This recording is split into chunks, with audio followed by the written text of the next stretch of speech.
श्रोतांसि सर्वस्य हृदां यदीये प्रज्ञासमुद्रे मिलनं भजन्ति तं ज्ञानविज्ञाननिधिं शरण्यं श्रीसद्गुरुं त्वां शरणं प्रपद्ये।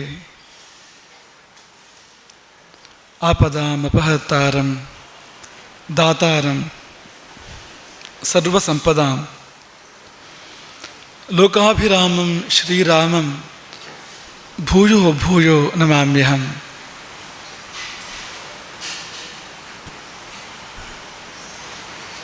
दुर्गे स्मृता हरसि भीतिमशेषजन्तोः स्वस्थैः स्मृता मतिमतीव शुभां ददासि। दारिद्र्यदुःखभयहारिणी का त्वदन्या सर्वोपकारकरणाय सदार्द्रचित्ता।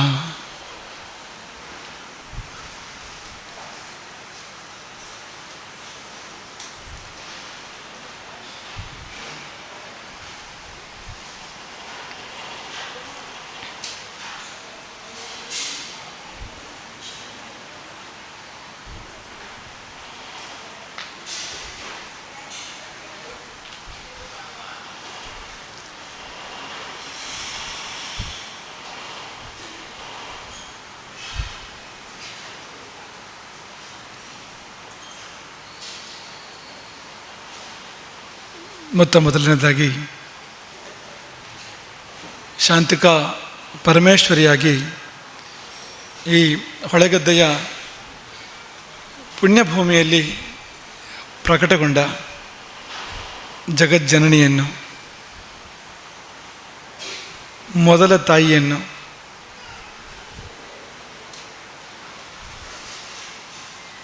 ಎಲ್ಲ ಸುವಾಸನೀಯರ ಅಂತರಾಳದಲ್ಲಿರ್ತಕ್ಕಂಥ ಸುವಾಸಿನಿ, ಮಾತೆಯರೊಳಗಿನ ಮಾತೆ. ಅಂಥ ಮಾತೆಯನ್ನು ಭಕ್ತಿಯಿಂದ ಪ್ರೀತಿಯಿಂದ ನೆನೆದು ಅವಳ ಪ್ರಕಟ ರೂಪವೇ ಆಗಿ ನಮ್ಮ ಮುಂದೆ ವಿರಾಜಮಾನವಾಗಿರತಕ್ಕಂಥ ಈ ದಿವ್ಯ ಸಭೆ, ಸುವಾಸನೀಯರ ಸಭೆ, ಈ ಸಭೆಯಲ್ಲಿರ್ತಕ್ಕಂಥ ಎಲ್ಲರನ್ನೂ ಹರಸಿ ಆಶೀರ್ವಾದದ ಕೆಲವು ಮಾತುಗಳನ್ನು ಆಡಬಯಸ್ತೇವೆ.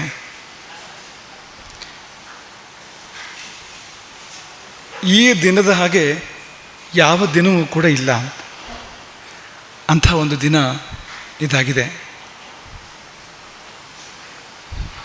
ಒಂದು ಕಡೆಯಿಂದ ಪ್ರಾರಂಭ ಮಾಡೋದಾದರೆ, ಸಾಮಾನ್ಯವಾಗಿ ನಿತ್ಯ ನಿಮಗೆ ನಮ್ಮ ಭಿಕ್ಷೆಯ ಪ್ರತೀಕ್ಷೆ ಇರ್ತದೆ. ಗುರುಗಳು ಭಿಕ್ಷೆಯಾಗಿ ಯಾವಾಗ ಹೊರಗೆ ಬರ್ತಾರೆ, ಆಶೀರ್ವಾದ ಕೊಡ್ತಾರೆ ಅಂತ ನೀವು ಪ್ರತೀಕ್ಷೆ ಮಾಡ್ತಾ ಇರ್ತೀರಿ. ಇಡೀ ವರ್ಷಗಳು ನಡೆಯೋದೇ ಹಾಗೆ. ಆದರೆ ಇವತ್ತು ಹೇಗೆ ಅಂದರೆ, ನಿಮಗೆ ಯಾವಾಗ ಭೋಜನ ಪೂರ್ಣ ಆಗ್ತದೆ ಅಂತ ನಾವು ಪ್ರತೀಕ್ಷೆ ಮಾಡ್ತಾ ಇದ್ವು ಅಂತ. 12 ಗಂಟೆಯ ಒಳಗೆ 11:30 ಸಮಯದಲ್ಲಿ ಭಿಕ್ಷೆಯೆಲ್ಲ ಮುಗಿದಿತ್ತು. ಇನ್ನು ಅಮ್ಮನವರ ಭೋಜನ, ಅಮ್ಮಂದಿರ ಭೋಜನ ಯಾವಾಗ ಮುಗೀತದೆ ಅಂತ ಸುಮಾರು 1.5 ಗಂಟೆಗಳ ಕಾಲ ನಾವು ನಿಮ್ಮ ಪ್ರತೀಕ್ಷೆಯಲ್ಲೇ ಇದ್ದವು ಅಂತ. ಹಾಗಾಗಿ ಈ ದಿನ ಎಲ್ಲ ದಿನದಂತೆ ಅಲ್ಲ, ಈ ದಿನ ಬೇರೆ ದಿನ ಎಂಬುದಾಗಿ ನಾವು ಹೇಳಿದ್ವು. ಇದರ ಧ್ವನಿ ಏನು ಅಂದರೆ, ಈ ದಿನ ಮಾತು ದಿನ, ಈ ದಿನ ದೇವಿಯ ದಿನ, ಈ ದಿನ ಪ್ರಕೃತಿಯ ದಿನ. ಆದ್ದರಿಂದ ತುಂಬ ವಿಶಿಷ್ಟ. ಮಠದಲ್ಲಿ ಒಂದು ಕಾಲದಲ್ಲಿ ಹೇಗಿತ್ತು ಅಂದರೆ, ಮಾತೆಯರಿಗೆ ಪ್ರವೇಶವೇ ಕಠಿಣ ಇತ್ತು ಅಲ್ಲಿ. ಅಂಥದ್ದೊಂದು ಕಾಲ ಇತ್ತು. ತಪ್ಪು ಅಂತಲ್ಲ, ಆ ಸಂದರ್ಭ ಹಾಗೆ ಅಂತ. ಉಳಿದ ಅವಕಾಶಗಳ ವಿಷಯವೇ ಇಲ್ಲ. ಆದರೆ ಅವು ಬಂದು ಹೋಗುವುದೇ ತುಂಬ ಕಷ್ಟದಲ್ಲಿದ್ದಂಥ ಒಂದು ಕಾಲ ಇತ್ತು.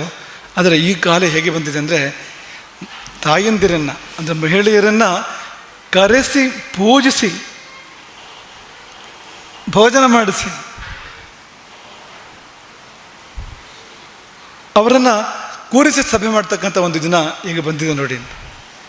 ಈ ಸಭೆ ನೋಡಿದರೆ, ಇಡೀ ಸಭೆಯಲ್ಲಿ, ವೇದಿಕೆ ಹೊರತುಪಡಿಸಿದರೆ ಇಡೀ ಸಭೆಯಲ್ಲಿ ಔಷಧಕ್ಕೆ ಒಬ್ಬ ಪುರುಷ ಇಲ್ಲ ಅಂತ.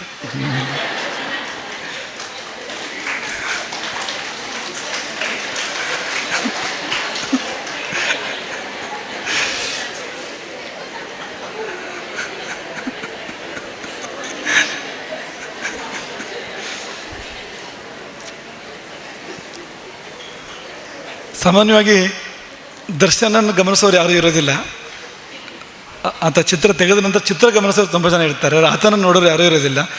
ಈ ವಾಕ್ಯ ಮುಗಿತಿದ್ದಾಗ ಎಲ್ಲರೂ ನೀವು ಒಂದು ಸತಿ ಆ ಕಡೆ ನೋಡಿದ್ದೆ ಅಂತ, ದರ್ಶನ ಇವತ್ತೇ ಆಗಿದ್ದು ಅಂತ ಅನ್ಬೋದು ಅಂತ. ಹಾಗಾಗಿ ಅಂಥದ್ದೊಂದು ಸಭೆ ಮಠದಲ್ಲಿ ಕಂಡು ಕೇಳಿರದೇ ಇರತಕ್ಕಂಥದ್ದು, ಇತಿಹಾಸದಲ್ಲಿಲ್ಲದೆ ಇರತಕ್ಕಂಥದ್ದು, ಆದರೆ ಆಗಬೇಕಾಗಿರುವಂಥದ್ದು ಇದು. ನೀವೇ ಹೇಳಿ, ಇದು ಆಗಬೇಕೋ ಬೇಡವೋ, ಇದು ಇಂಥದ್ದೊಂದು ಕಾರ್ಯಕ್ರಮ ನಡಿಬೇಕೋ ಬೇಡವೋ ಅಂತ. ನಿಜವಾಗಿಯೂ ಇಂಥ ಕಾರ್ಯಕ್ರಮ ನಡಿಬೇಕು. ಯಾಕೆಂದರೆ ಇದರಿಂದ ಜಗಜ್ಜನನಿ ಸುಪ್ರೀತಳಾಗ್ತಾಳೆ ಅಂತ. ಈಗಾಗಲೇ ವಾಪಂಕ್ತಿ ಬಂದು ಹೋಗಿದೆ, ಸುವಾಸಿನ್ಯರ್ಚನ ಪ್ರೀತ. ನಾವಿಷ್ಟೆಲ್ಲ ಪೂಜೆ ಮಾಡ್ತೇವೆ, ಭಜನೆ ಮಾಡ್ತೇವೆ, ಯಜ್ಞ ಯಾಗಗಳನ್ನು ಮಾಡ್ತೇವೆ, ಧರ್ಮದ ರೀತಿಯ ಬದುಕಲಿಕ್ಕೆ ಪ್ರಯತ್ನ ಮಾಡ್ತೇವೆ. ಉದ್ದೇಶ ಏನು ಅಂದರೆ ಜಗಜ್ಜನನಿ ಪ್ರೀತಳಾಗಲಿ, ಭಗವಂತ ಪ್ರೀತನಾಗಲಿ ಎನ್ನುವುದು ತಾನೇ ಉದ್ದೇಶ. ಅವನ ಪ್ರೀತಿಗಾಗಿ ಇದೆಲ್ಲವೂ ಇರುವಂಥದ್ದು ಅಂತ. ಆದರೆ ಸರಳ ಮಾರ್ಗವನ್ನು, ಸುಲಭ ಮಾರ್ಗವನ್ನು ಲಲಿತಾ ಸಹಸ್ರನಾಮ ಯಾವ ರೀತಿಯಲ್ಲಿ ನಿರೂಪಣೆ ಮಾಡಿದೆ ಅಂದರೆ, ಸುವಾಸಿನ್ಯರ್ಚನ ಪ್ರೀತ, ಸುವಾಸನೀಯರ ಅರ್ಚನೆಯಿಂದ ನಾನು ಪ್ರೀತಳಾಗ್ತೇನೆ. ಎಷ್ಟು ಚೆನ್ನಾಗಿದೆ ನೋಡಿ. ಹಾಗಂದ್ರೆ ಏನರ್ಥ? ಸುವಾಸನೀಯರನ್ನು ಅರ್ಚನೆ ಮಾಡಿದರೆ ದೇವಿಗೆ ಯಾಕೆ ಪ್ರೀತಿ ಆಗಬೇಕು? ಏನಕ್ಕೇನು ಸಂಬಂಧ ಅಂದರೆ, ಸುವಾಸನೀಯರು ಬೇರೆ ಅಲ್ಲ, ದೇವಿ ಬೇರೆ ಅಲ್ಲ. ನೀವಲ್ಲಿಗೆ ಏನು ಮಾಡ್ತೀರಿ ಅದು ದೇವಿಗೆ ಸಲ್ತದೆ. ಅಲ್ಲಿಗೆ ಅಪಚಾರ ಆದರೆ ಅದು ದೇವಿಗೆ ಅಪಚಾರ. ಅದು ಒಂದು ಸುವಾಸನೆಗೆ ನೋವಾದರೆ, ಒಂದು ಸುವಾಸನೆಗೆ ಅನ್ಯಾಯ ಆದರೆ, ತೊಂದರೆ ಆದರೆ ಅದು ದೇವಿಗೆ ಮಾಡಿದಂತೆ ಅಂತ. ಹಾಗೆ ಸುವಾಸನೆಯನ್ನು ಸಂತೋಷಪಡಿಸಿದರೆ, ಸುವಾಸನೆಯನ್ನು ಪೂಜಿಸಿದರೆ, ಗೌರವಿಸಿದರೆ, ಆ ಪೂಜೆ ಗೌರವವು ಕೂಡ ನೇರವಾಗಿ ದೇವಿಗೆ ಸಲ್ಲುವಂಥದ್ದು. ಈ ವಾಕ್ಯದ ಧ್ವನಿ ಏನಂದರೆ ಸುವಾಸಿನ್ಯರ್ಚನ ಪ್ರೀತ ಅಂತ. ಅದು ಅದ್ವೈತ. ಅದು ನಾನೇ ಸುವಾಸನೀಯರ ರೂಪದಲ್ಲಿದ್ದೇನೆ, ಜಗತ್ತಿನ ಸುಮಂಗಲಿಯರ ರೂಪದಲ್ಲಿ ನಾನೇ ಇದ್ದೇನೆ ಅಂತ. ಆದಿ ಸುಮಂಗಲಿ ಅವಳು ಭಗವತಿ ದುರ್ಗೆ, ಆದಿ ಸುಮಂಗಲಿ ಅವಳೇ ಇರುವವಳು ಕೊನೆವರೆಗೂ ಕೂಡ. ಯಾಕೆಂದರೆ ಶಿವನಿಗೆ ಸಾವಿಲ್ಲ, ಶಿವ ಅವಿನಾಶಿ ಅಂತ ನೀವೀಗ ತಾನೇ ಹೇಳಿದ್ರಲ್ಲ.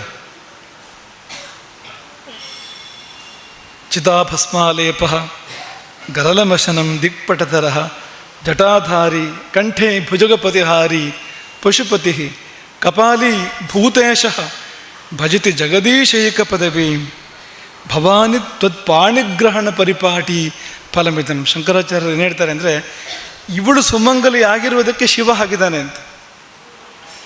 ಶಿವನಿಗೆ ಏನಿದೆ ಅಂತ ಶಂಕರಾಚಾರ್ಯರು ಕೇಳ್ತಾರೆ. ಕೇಳ್ಬೋದು ಶಂಕರಾಚಾರ್ಯ, ಯಾಕೆಂದರೆ ಶಿವನ ಅವತಾರವತ್ತಾನೆ ಅವರು ಅಂತ. ಚಿತಾಭಸ್ಮ ಲೇಪ, ಆತ ಚಿತೆಯ ಭಸ್ಮವನ್ನು ಲೇಪ ಮಾಡಿಕೊಡ್ತಾನೆ. ಸುಗಂಧ ದ್ರವ್ಯವನ್ನು ಲೇಪನ ಮಾಡಿಕೊಡೋದಿಲ್ಲ ಅವನು, ತನ್ನ ಭಕ್ತರ ಚಿತೆಯ ಭಸ್ಮವನ್ನು ಲೇಪನ ಮಾಡಿಕೊಡ್ತಾನೆ. ಗರಲ ಮಶನಂ, ಲೇಪನಕ್ಕೆ ಚಿತೆಯ ಭಸ್ಮ, ಊಟಕ್ಕೆ ವಿಷ. ಗರಲ ಮಶನಂ ದಿಕ್ಪಟಧರು, ಉಟ್ಕೊಳ್ಳಲಿಕ್ಕೆ ಬಟ್ಟೆ ಅಂದರೆ ದಿಕ್ಕುಗಳೇ ಬಟ್ಟೆ, ಬಟ್ಟೆ ಇಲ್ಲ, ದಿಗಂಬರ ಅಂತ. ದಿಕ್ಪಟಧರು ಜಟಾಧಾರಿ, ಏನು ಒಳ್ಳೆ ಕೇಶ ಅಲಂಕಾರ ಇದೆಯಾ ಅಂದರೆ ಜಡಗಟ್ಟಿ ಹೋಗಿದೆ ಕೂದಲೆಲ್ಲ ಅಂತ. ಕಂಠೆ ಭುಜಗಪತಿಹಾರಿ, ಮಹಾವಿಷ್ಣು ಆದರೆ ಕೊರಳಲ್ಲಿ ಮಣಿಮಾಲೆ ಇರ್ತದೆ ಭವ್ಯವಾಗಿರುವಂಥದ್ದು, ಆದರೆ ಈಶ್ವರನಿಗೆ ಭುಜಗಪತಿಹಾರಿ, ಹಾವಿನ ಹಾರ ಅಂತ. ಪಶುಪತಿ ಒಡೆಯ ಯಾರಿಗೆ ಅಂದರೆ ಪಶುಗಳಿಗೆಲ್ಲ ಒಡೆಯ ಅಂತ. ಪಶುಪತಿ ಅಂತ, ನಾವೆಲ್ಲ ಪಶುಗಳೇ. ಪಶ ಬಂಧನೆ ಅಂತ ಧಾತು, ಅದು ಪಶು ಅಂದರೆ ಬಂಧನಕ್ಕೆ ಒಳಪಡುವಂಥದ್ದು ಅಂತ ಅರ್ಥ ಅದಕ್ಕೆ, ಅದು ನಾವೆಲ್ಲ ಅದು. ಹಾಗಾಗಿ ಪಶುಪತಿ. ಕಪಾಲಿ, ಕೈಯಲ್ಲಿ ತಲೆಬುರುಡೆ ಇದೆ, ಭಿಕ್ಷೆ ಬೇಡುವಂಥದ್ದು ತಲೆಬುರುಡೆಯ ಮೂಲಕವಾಗಿ, ಕೊರಳಲ್ಲೂ ಕೂಡ ತಲೆಬುರುಡೆಗಳ ಮಾಲೆ ಇದೆ. ಭೂತೇಶ, ಸುತ್ತಮುತ್ತ ಭೂತ ಪ್ರೇತಗಳು, ಅವರಿಗೆಲ್ಲ ಒಡೆಯವನು, ಭೂತನಾಥ ಅವನು ಅಂತ. ಇಂತಹ ಅಂದರೆ ಒಂದು ದೃಷ್ಟಿಯಿಂದ ನಾವು ಭಿಕಾರಿ ಅಂತ ಹೇಳ್ತಾವಲ್ಲ, ಭಿಕಾರಿ ಅವನು. ಯಾಕೆಂದರೆ ಭಿಕ್ಷಾಪಾತ್ರ ಹಿಡಿದು ಭಿಕ್ಷೆ ಬೇಡ್ತಾನೆ ಅವನು ಅಂತ. ಅಂಥವನು ಜಗದೀಶ್ವರನಾದ ಹೇಗೆ ಅಂದರೆ, ಅದು ನಿನ್ನ ಕೈ ಹಿಡಿದ ಫಲ ಅಂತ, ಅದು ನಿನ್ನ ಸೌಮಂಗಲ್ಯ ಅಂತ.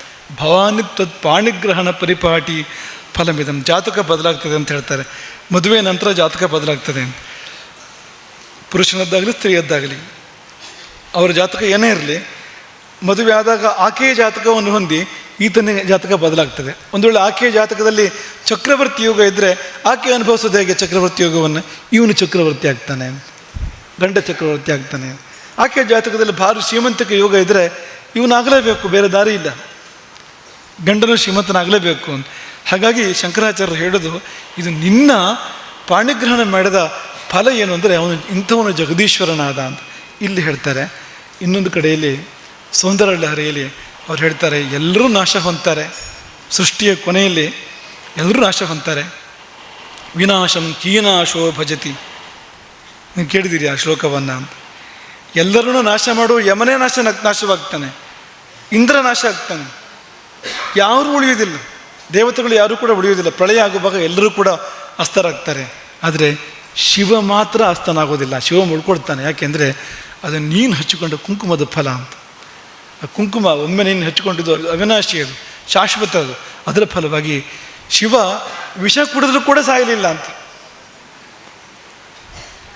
ಘೋರ ವಿಷವನ್ನು, ಹಾಲಾಹಲ ವಿಷವನ್ನು ಕುಡಿದ್ರೂ ಕೂಡ ಸಾಯಲಿಲ್ಲ. ಯಾಕೆ ಅಂದರೆ ಅದು ನಿನ್ನ ಕುಂಕುಮದ ಫಲ ಎಂಬುದಾಗಿ ಸೌಂದರ್ಯ ಲಹರಿಯಲ್ಲಿ ಶಂಕರಾಚಾರ್ಯ ಹೇಳುವಂಥದ್ದು. ಹಾಗಾಗಿ ಅಂಥ ಸುಮಂಗಲಿಯವಳು ಅಂತ, ಅಂಥ ಸುವಾಸನೆಯವಳು ಅಂತ. ಅವಳ ಕೃಪೆಯ ಕಿರಣದ ಕಿರಣ ಒಂದು ಬಿಂದು ನಮ್ಮಲ್ಲಿ ಪ್ರವೇಶ ಮಾಡಿದಾಗ ನಾವು ಸುಮಂಗಲಿ ಅಂತ ಅನ್ಸ್ಕೊಳ್ತೇವೆ, ನಾವು ಸುವಾಸನೆ ಅಂತ ಅನ್ಸ್ಕೊಳ್ತೇವೆ. ಆಕೆಯ ಅಂಶ ನಮ್ಮಲ್ಲಿ ಬಂದಿದ್ದರಿಂದ ನಾವು ಹಾಗಾಗುವಂಥದ್ದು. ಇಲ್ದಿದ್ರೆ ಸುಮಂಗಲಿಯರಾಗೋದಿಲ್ಲ ಅಂತ. ನಮ್ಮ ದೇಶದಲ್ಲಿ ಈ ಪರಿಕಲ್ಪನೆ ಇರುವಂಥದ್ದು. ವಿದೇಶಕ್ಕೆ ಹೋದರೆ ಈ ಸುವಾಸನೆಯ ಪರಿಕಲ್ಪನೆ ಇಲ್ಲ, ಅದು ಭಯಂಕರ. ಇದು ಉಳಿಬೇಕಿದೆ. ಈ ಸುವಾಸನೆಯ ಪರಿಕಲ್ಪನೆ ಇದ್ದಿಲ್ಲ. ದೇವಿಯ ಸ್ವರೂಪ ಅಂತ, ಜಗಜ್ಜನನಿಯ ಸ್ವರೂಪ ಅಂತ ನಮ್ಮಲ್ಲಿ ಮಾತ್ರ ಇರ್ತಕ್ಕಂಥದ್ದು. ಇದು ನಮ್ಮಲ್ಲಿ ಅವರು ಸುವಾಸನೆಯಲ್ಲಿ ದೇವಿಯನ್ನು ಕಂಡಿದ್ದಾರೆ ಅಂತ, ಋಷಿಗಳು, ಮಹರ್ಷಿಗಳು, ಆಚಾರ್ಯ ಶಂಕರನಂಥವ್ರು ಕಂಡಿದ್ದಾರೆ ಅಂತ. ಹಾಗಾಗಿ ನಮ್ಮಲ್ಲಿ ಈ ಪರಂಪರೆಯನ್ನು ಉಳಿಸ್ಕೊಂಡು ಬಂದಿರುವಂಥದ್ದು. ವಿದೇಶದಲ್ಲಿ ಯಾಕಿಲ್ಲ ಅಂದರೆ ಪೂಜೆ ಮಾಡುವಂತೆ ಅವರು ಜೀವನ ಮಾಡೋದಿಲ್ಲ ಅಂತ. ಪೂಜಾಯೋಗ್ಯವಾಗಿ ಜೀವನ ಮಾಡಬೇಕು ನಾವು. ಈಗ ಸ್ತ್ರೀ ಅನ್ನೋದಕ್ಕೆ ಇರುವ ಶಬ್ದ ಮತ್ತೊಂದು ಯಾವುದು? ಮಹಿಳೆ. ಹಾಗಂದ್ರೆ ಏನು? ಪೂಜ್ಯಳು ಅಂತ. ಮಹಧಾತುವಿಗೆ ಪೂಜೆ ಅಂತ ಅರ್ಥ ಇರುವಂಥದ್ದು. ಮಹಾಪೂಜಾಯ ಎನ್ನುವ ಧಾತು. ಮಹಿಳಾ ಅಂದರೆ ಪೂಜಾಯೋಗ್ಯಳು, ಪೂಜಾರ್ಹಳು ಅಂತ. ಅವಳು ಯಾವತ್ತೂ ಗೌರವಕ್ಕೆ ಅರ್ಹಳು ಹೊರತು ಅಪಚಾರಕ್ಕೆ ಅರ್ಹಳಲ್ಲ, ಅಪಮಾನಕ್ಕೆ ಅರ್ಹಳಲ್ಲ. ಹಾಗಾಗಿ ದಂಡವನ್ನು ವಿಧಿಸುವಾಗ ಕೂಡ ದಂಡ ನೀತಿ ಒಂದೇ ಅಪರಾಧ ಪುರುಷ ಮತ್ತು ಸ್ತ್ರೀ ಇಬ್ಬರು ಮಾಡಿದರೆ ಸ್ತ್ರೀಗೆ ದಂಡವನ್ನು ಬೇರೆ ಹಿಡ್ತದೆ. ನಮ್ಮ ಈಗಿನ ಭಾರತ ದೇಶಕ್ಕೆ ಅದರ ಕಲ್ಪನೆ ಕೂಡ ಇಲ್ಲ, ಅದು ಅರ್ಥ ಮಾಡ್ಕೊಂಡಿಲ್ಲ ನಮ್ಮ ಇವತ್ತಿನ ಜಗತ್ತು. ಅದೇ ಅಪರಾಧಕ್ಕೆ ಸ್ತ್ರೀಗೆ ದಂಡ ಬೇರೆ ಅಂತ. ಸ್ತ್ರೀಗೆ ದಂಡ ಕೋಮಲವಾಗಿರುವಂಥ ದಂಡ, ಪುರುಷನಷ್ಟು ಕಠಿಣವಾದ ದಂಡವನ್ನು ವಿಧಿಸಲಿಕ್ಕಿಲ್ಲ. ಯಾಕೆಂದ್ರೆ ಅಷ್ಟೇ ಸಾಕಾಗ್ತದೆ ಅಂತ ಅರ್ಥ, ಅದಕ್ಕೆ ಬೇರೆ ಏನೂ ಇಲ್ಲ. ಮೃತ್ಯುದಂಡ ಇಲ್ಲವೇ ಇಲ್ಲ ಸ್ತ್ರೀಗೆ. ಭಾರತ ದೇಶದಲ್ಲಿ ಸ್ತ್ರೀಗೆ ಮೃತ್ಯುದಂಡವೇ ಇಲ್ಲ. ಯಾಕೆಂದ್ರೆ ಸ್ತ್ರೀ ಎಂದಿಗೂ ವಧೆಗೆ ಅರ್ಹಳಲ್ಲ ಅಂತ. ಗೋವು ಎಂದಿಗೂ ವಧೆಗೆ ಅರ್ಹ ಅಲ್ಲ. ಅಗ್ನಿಯ ಅಂತ ಗೋವನ್ನು ವೇದ ಕರೆದಿರುವಂಥದ್ದು. ಎಂದಿಗೂ ವಧೆಗೆ ಅರ್ಹ ಅಲ್ಲ ಅಂತ. ಅದೇ ಸ್ಥಾನ ಸ್ತ್ರೀಗಿರುವಂಥದ್ದು ಅಂತ. ಎಂದಿಗೂ ವಧೆಗೆ ಅರ್ಹಳಲ್ಲ ಅಂತ. ಹಾಗಾಗಿ ಸ್ತ್ರೀ ಹತ್ಯೆ ಒಂದು ಪಾತಕ ಅದೊಂದು ಅಂತ. ಅದೇ ಪುರುಷನ ಹತ್ಯೆಯನ್ನು ಪಾತಕ ಅಂತ ಹೇಳಿಲ್ಲ, ಸ್ತ್ರೀ ಹತ್ಯೆಯನ್ನು ಪಾತಕ ಅಂತ ಹೇಳಿದ್ದಾರೆ. ಎಂಥ ಸ್ಥಿತಿಯಲ್ಲೂ ಸ್ತ್ರೀಯನ್ನು ಹತ್ಯೆ ಮಾಡಬಾರ್ದು. ಕಣ್ಮುಂದೆ ಶೂರ್ಪಣಖೆ ನಿಂತಿದ್ದಾಗ ಅವಳ ಜೊತೆಗೆ ಬಂದ ಎಲ್ಲರನ್ನೂ ಶ್ರೀರಾಮ ಸಂಹಾರ ಮಾಡ್ತಾನೆ, ಶೂರ್ಪಣಖೆಯನ್ನು ಮಾಡಲಿಲ್ಲ ಅಂತ. ಅವಳೇ ಕಾರಣ ಹೇಳ್ತಾಳೆ ಶೂರ್ಪಣಖೆ, ನಾನು ಯಾಕೆ ಬದುಕಿದೆ ಅಂದರೆ ಸ್ತ್ರೀ ಅಂತ ನಾನು ಕೊಲ್ಲಲಿಲ್ಲ, ಕನಿಕರದಿಂದ ಕೊಲ್ಲಲಿಲ್ಲ ಅಂತ ಶೂರ್ಪಣಖೆ ಹೇಳ್ಕೊಳ್ತಾಳೆ. ಮುಂದಕ್ಕೆ ಕೊಲ್ಲು ಅಂತ ವಿಶ್ವಾಮಿತ್ರರು ಒತ್ತಾಯ ಮಾಡ್ತಾ ಇದ್ದಾರೆ, ಗುರುವಾಕ್ಯ. ಆದರೆ ರಾಮನ ಕೈ ಬತ್ತಳಿಕೆ ಕಡೆ ಹೋಗಲೇ ಇಲ್ವಂತೆ. ಸ್ತ್ರೀ ಕೊಲ್ಲಬಾರ್ದು, ಕೆಟ್ಟವಳು ಇರ್ಬೋದು, ರಾಕ್ಷಸಿ ಇರ್ಬೋದು, ಮಾಡಬಾರದು ಪಾಪಗಳನ್ನೇ ಮಾಡಿರ್ಬೋದು, ಆದರೆ ಎಂದಿಗೂ ವಧೆಗೆ ಅರ್ಹಳಲ್ಲ ಎನ್ನುವ ಭಾವ ಬಾಲರಾಮನಿಗಿತ್ತು ಅಂತ. ಹಾಗಾಗಿ ಅವಳು ಪೂಜ್ಯಳು ಅಂತ. ಹಾಗಾಗಿ ನಾವು ಪೂಜ್ಯರಾಗಿ ಇರಬೇಕಾಗ್ತದೆ ಅಂತ, ಅಂಥ ಬದುಕನ್ನು ಮಾಡಬೇಕಾಗ್ತದೆ ನಾವು ಅಂತ. ಇವತ್ತಿನ ಜೀವನ ಶೈಲಿ ಏನಿದೆ ಅದು ಪೂಜಾಯೋಗ್ಯವಾದ ಜೀವನ ಶೈಲಿ ಅಲ್ಲ, ಅದು ಭೋಗದ ಜೀವನ ಶೈಲಿ. ಅದು ಅವರನ್ನು ನೋಡಿದ್ರೆ ಯಾರಿಗೂ ಪೂಜೆ ಮಾಡಬೇಕು ಅಂತ ಅನಿಸೋದಿಲ್ಲ. ಆಧುನಿಕ ಶೈಲಿ ಜೀವನ ಮಾಡ್ತಾರಲ್ಲ, ಅವ್ರನ್ನ ನೋಡಿದರೆ ಪೂಜೆ ಮಾಡಬೇಕು ಅಂತ ಅನ್ನಿಸ್ತದ, ಅವರಿಗೆ ಮಾಡಿಸ್ಕೊಳ್ಳೋ ಧೈರ್ಯ ಬರ್ತದ. ಯಾರಾದರೂ ನೀವು ಪೂಜೆ ಮಾಡ್ತೀವಿ ಅಂತಂದರೆ ಮಾಡಿಸ್ಕೊಳ್ಳುವಂಥ ಮನಸ್ಸು ಬರ್ತದ, ಧೈರ್ಯ ಬರ್ತದ. ಪೂಜೆ ಮಾಡುವ ಇಡೀ ಹೊತ್ತು ಮನಸ್ಸು ಕಳ್ಳನಂತೆ ಆಡ್ತಾ ಇರ್ತದೆ ಅಂತ, ನಾನು ಈ ಪೂಜೆಗೆ ಅರ್ಹಳ ನಾನು ಅಂತ ಅನ್ನಿಸ್ತಾ ಇರ್ತದೆ. ಯಾಕೆಂದರೆ ಆ ದಾರಿ, ಪೂಜೆಯ ದಾರಿ ಅಲ್ಲ ಅದು. ಆ ದಾರಿ ಅದು ಅಪಮಾನದ ದಾರಿ, ಅದು ಜೀವನಕ್ಕೆ, ಆ ಜನ್ಮಕ್ಕೆ ಅಪಚಾರ ಅದು. ಹಾಗಾಗಿ ಅಂಥ ಬದುಕನ್ನು ನಾವು ಅವಶ್ಯವಾಗಿ ಬದುಕಬೇಕಾಗ್ತದೆ. ಇಲ್ಲಿ ಬರುವಾಗ ಇದರ ಪರಿಚಯ ಪತ್ರ ದಾರಿಯಲ್ಲಿ ಅದನ್ನು ಪ್ರದರ್ಶನ ಮಾಡಿದರು, ಅಲ್ಲಲ್ಲಿ ಕಾರ್ಯಕ್ರಮದ ಪರಿಚಯ ಪತ್ರ ನೋಡ್ತಾ ಬಂದು ಅಲ್ಲಿ ಆ ಪಂಕ್ತಿ ಇತ್ತು, ಒಂದು ಮಾತೆಯರೊಳಗಿನ ಮಾತೆಗೆ ಅಂತ ಆ ಪದ ಇತ್ತಲ್ಲಿ. ನೋಡಿ ತುಂಬ ಸಂತೋಷ ಆಯಿತು. ನಾವು ಕೊಟ್ಟ ಶಬ್ದ ಅಲ್ಲ ಅದು, ನೀವೇ ಯಾರು ಮಾಡಿರ್ತೀರಿ, ಆ ಶಬ್ದವನ್ನು ನೀವೇ ಯಾರು ತಂದಿರ್ತೀರಿ. ಮಾತೆಯರೊಳಗಿನ ಮಾತೆಗೆ ಪೂಜೆ. ನಮಗೊಂದು ಸಣ್ಣ ತಿದ್ದುಪಡಿ ಮಾಡಬೇಕು ಅಂತ ಅನ್ನಿಸ್ತು ನಮಗೆ ಅದರಲ್ಲಿ, ಮಾತೆಯರೊಳಗಿನ ಶ್ರೀಮಾತೆಗೆ ಪೂಜೆ ಅಂತ ಅಂದಮೇಲೆ ಮತ್ತೆ ನಮ್ಮ ಮನಸ್ಸಿಗೆ ಅನಿಸ್ತಾಗ ನೀವೆಲ್ಲ ಶ್ರೀಮಾತೆಯರಲ್ವಾ ಅಂತ. ನೀವು ಶ್ರೀಮಾತೆಯರೇನು, ಹಾಗಾಗಿ ಶ್ರೀಮಾತೆಯರೊಳಗಿನ ಶ್ರೀಮಾತೆಗೆ ಪೂಜೆ ಅಂತ ಅನ್ಬೋದು ಬೇಕಿದ್ರೆ ಅಂತೆಲ್ಲ ಅನ್ನಿಸ್ತಾ ಇತ್ತು ನಮಗೆ ಅಂತ. ಹಾಗೆ ನೀವೆಲ್ಲ ನಿಮ್ಮೊಳಗೆ ಆ ತಾಯಿಯನ್ನು ಇಟ್ಕೊಂಡಿದ್ದೀರಿ, ಹಾಗಾಗಿ ನಿಮಗೆ ಈ ಆಕೃತಿ ಬಂದಿದೆ, ಹಾಗಾಗಿ ನಿಮಗೆ ಈ ಮಂಗಲಸೂತ್ರ, ಕುಂಕುಮ, ಅರಿಶಿನ ಬಂದಿದೆ, ಹಾಗಾಗಿ ನಿಮಗೆ ತಾಯಿಯಾಗುವ ಅರ್ಹತೆ ಬಂದಿದೆ ಅಂತ. ನೀವು ಜನ್ಮ ಕೊಡುವ ಯೋಗ್ಯತೆ ಬಂದಿದೆ. ಹಾಗಾಗಿ ನಿಮಗೆ ಪುರುಷರಿಗೆ ಜನ್ಮ ಕೊಡುವ ಯೋಗ್ಯತೆ ಇಲ್ಲ, ಅವರು ತಂದೆ ಆಗ್ಬೋದು, ಅವರು ತಾಯಿ ಆಗಲಿಕ್ಕೆ ಸಾಧ್ಯ ಇಲ್ಲ. ಹಾಗಾಗಿ ನಾವು ಅದನ್ನೇ ಯೋಚನೆ ಮಾಡ್ತಾ ಇರ್ತೇವೆ. ಈ ಸೃಷ್ಟಿ ಸಹಜವಾಗಿ ಸ್ತ್ರೀಗಿರುವ ಹೊಣೆಗಾರಿಕೆ ಯಾವುದು? ನೈಸರ್ಗಿಕವಾಗಿ ನಾವು ಪುಸ್ತಕದ ಮಾತಾಡೋದು ಬೇಡ, ಅಥವಾ ತುಂಬ ಬುದ್ಧಿಜೀವಿಗಳ ಮಾತಾಡೋದು ಬೇಡ. ನೈಸರ್ಗಿಕವಾಗಿ ಸ್ತ್ರೀಗಿರುವ ಅರ್ಹತೆ ಯಾವುದು, ಕರ್ತವ್ಯ ಯಾವುದು? ನಿಸರ್ಗ ಸ್ತ್ರೀಗೆ ಏನನ್ನು ಕೊಟ್ಟಿದೆ ಅಂದರೆ ಮುಂದಿನ ಪೀಳಿಗೆಯ ಹೊಣೆಗಾರಿಕೆಯನ್ನು ಕೊಟ್ಟಿದೆ. ಮುಂದಿನ ಪೀಳಿಗೆಯನ್ನು ನಿರ್ಮಾಣ ಮಾಡುವಂಥದ್ದು ಮೊದಲನೇದಾಗಿ, ಮತ್ತು ಆ ಪೀಳಿಗೆಯನ್ನು ಏಳಿಗೆಯ ಕಡೆಗೆ ಬೆಳೆಸುವಂಥದ್ದು ಅಂತ. ಮುಂದಿನ ಪೀಳಿಗೆಯನ್ನು ಏಳಿಗೆಯ ಕಡೆಗೆ ಬೆಳೆಸುವಂಥದ್ದು ಆ ಹೊಣೆಗಾರಿಕೆ ಯಾರಿಗಿದೆ? ಸ್ತ್ರೀಗೆ. ಯಾರು ಕೊಟ್ಟಿದ್ದು ಅಂದರೆ ಯಾವುದೋ ರಾಜ ಕೊಟ್ಟಿದ್ದಲ್ಲ, ಪ್ರಕೃತಿ ಕೊಟ್ಟಿದ್ದು. ನೀವು ಗೋವಿನಲ್ಲಿ ನೋಡ್ಬೋದು, ಗೋವು ಜನ್ಮ ಕೊಡ್ತದೆ, ಕೊಟ್ಟ ಮೇಲೆ ಆ ಕರುವನ್ನು ತುಂಬ ಪ್ರೀತಿಯಿಂದ ಪಾಲಿಸ್ತದೆ. ತನ್ನ ಕಾಲ ಮೇಲೆ ತಾನು ನಿಲ್ಲುವವರೆಗೆ, ಅದು ತನ್ನ ಕಾಲ ಮೇಲೆ ನಿಲ್ಲುವವರೆಗೆ ಅಂದರೆ ತನ್ನ ಆಹಾರವನ್ನು ತಾನೇ ಸಂಪಾದನೆ ಮಾಡಿಕೊಳ್ಳೋ ಯೋಗ್ಯತೆ ಅದಕ್ಕೆ ಬರಬೇಕು. ಅಲ್ಲಿವರೆಗೆ ಅದು ಅದನ್ನು ಕಾಪಾಡ್ತದೆ. ಅದಕ್ಕೆ ಪೋಷಣೆ, ರಕ್ಷಣೆ ಎರಡನ್ನೂ ಮಾಡ್ತದೆ. ಅದು ಹೊಸದಾಗಿ ಕರು ಹಾಕಿದ ಗೋವಿನ ಬಳಿಗೆ ಯಾರು ಹೋಗುವಂತೆ ಇಲ್ಲ ಅಲ್ವಾ? ಹತ್ತಿರ ಹೋದರೆ ಬುಸು ಕೊಡ್ತದೆ, ಅದು ಆಕ್ರಮಣಕ್ಕೆ ಬರ್ತದೆ. ಅದು ಗೋವಿನ ಸಹಜ ಸ್ವಭಾವ ಅಲ್ಲ, ತನ್ನ ಕರುವನ್ನು ಉಳಿಸ್ಕೊಳ್ಬೇಕು ಅನ್ನುವ ಒಂದು ತೀವ್ರತೆ ಅದಕ್ಕಿರುವಂಥದ್ದು ಅಂತ.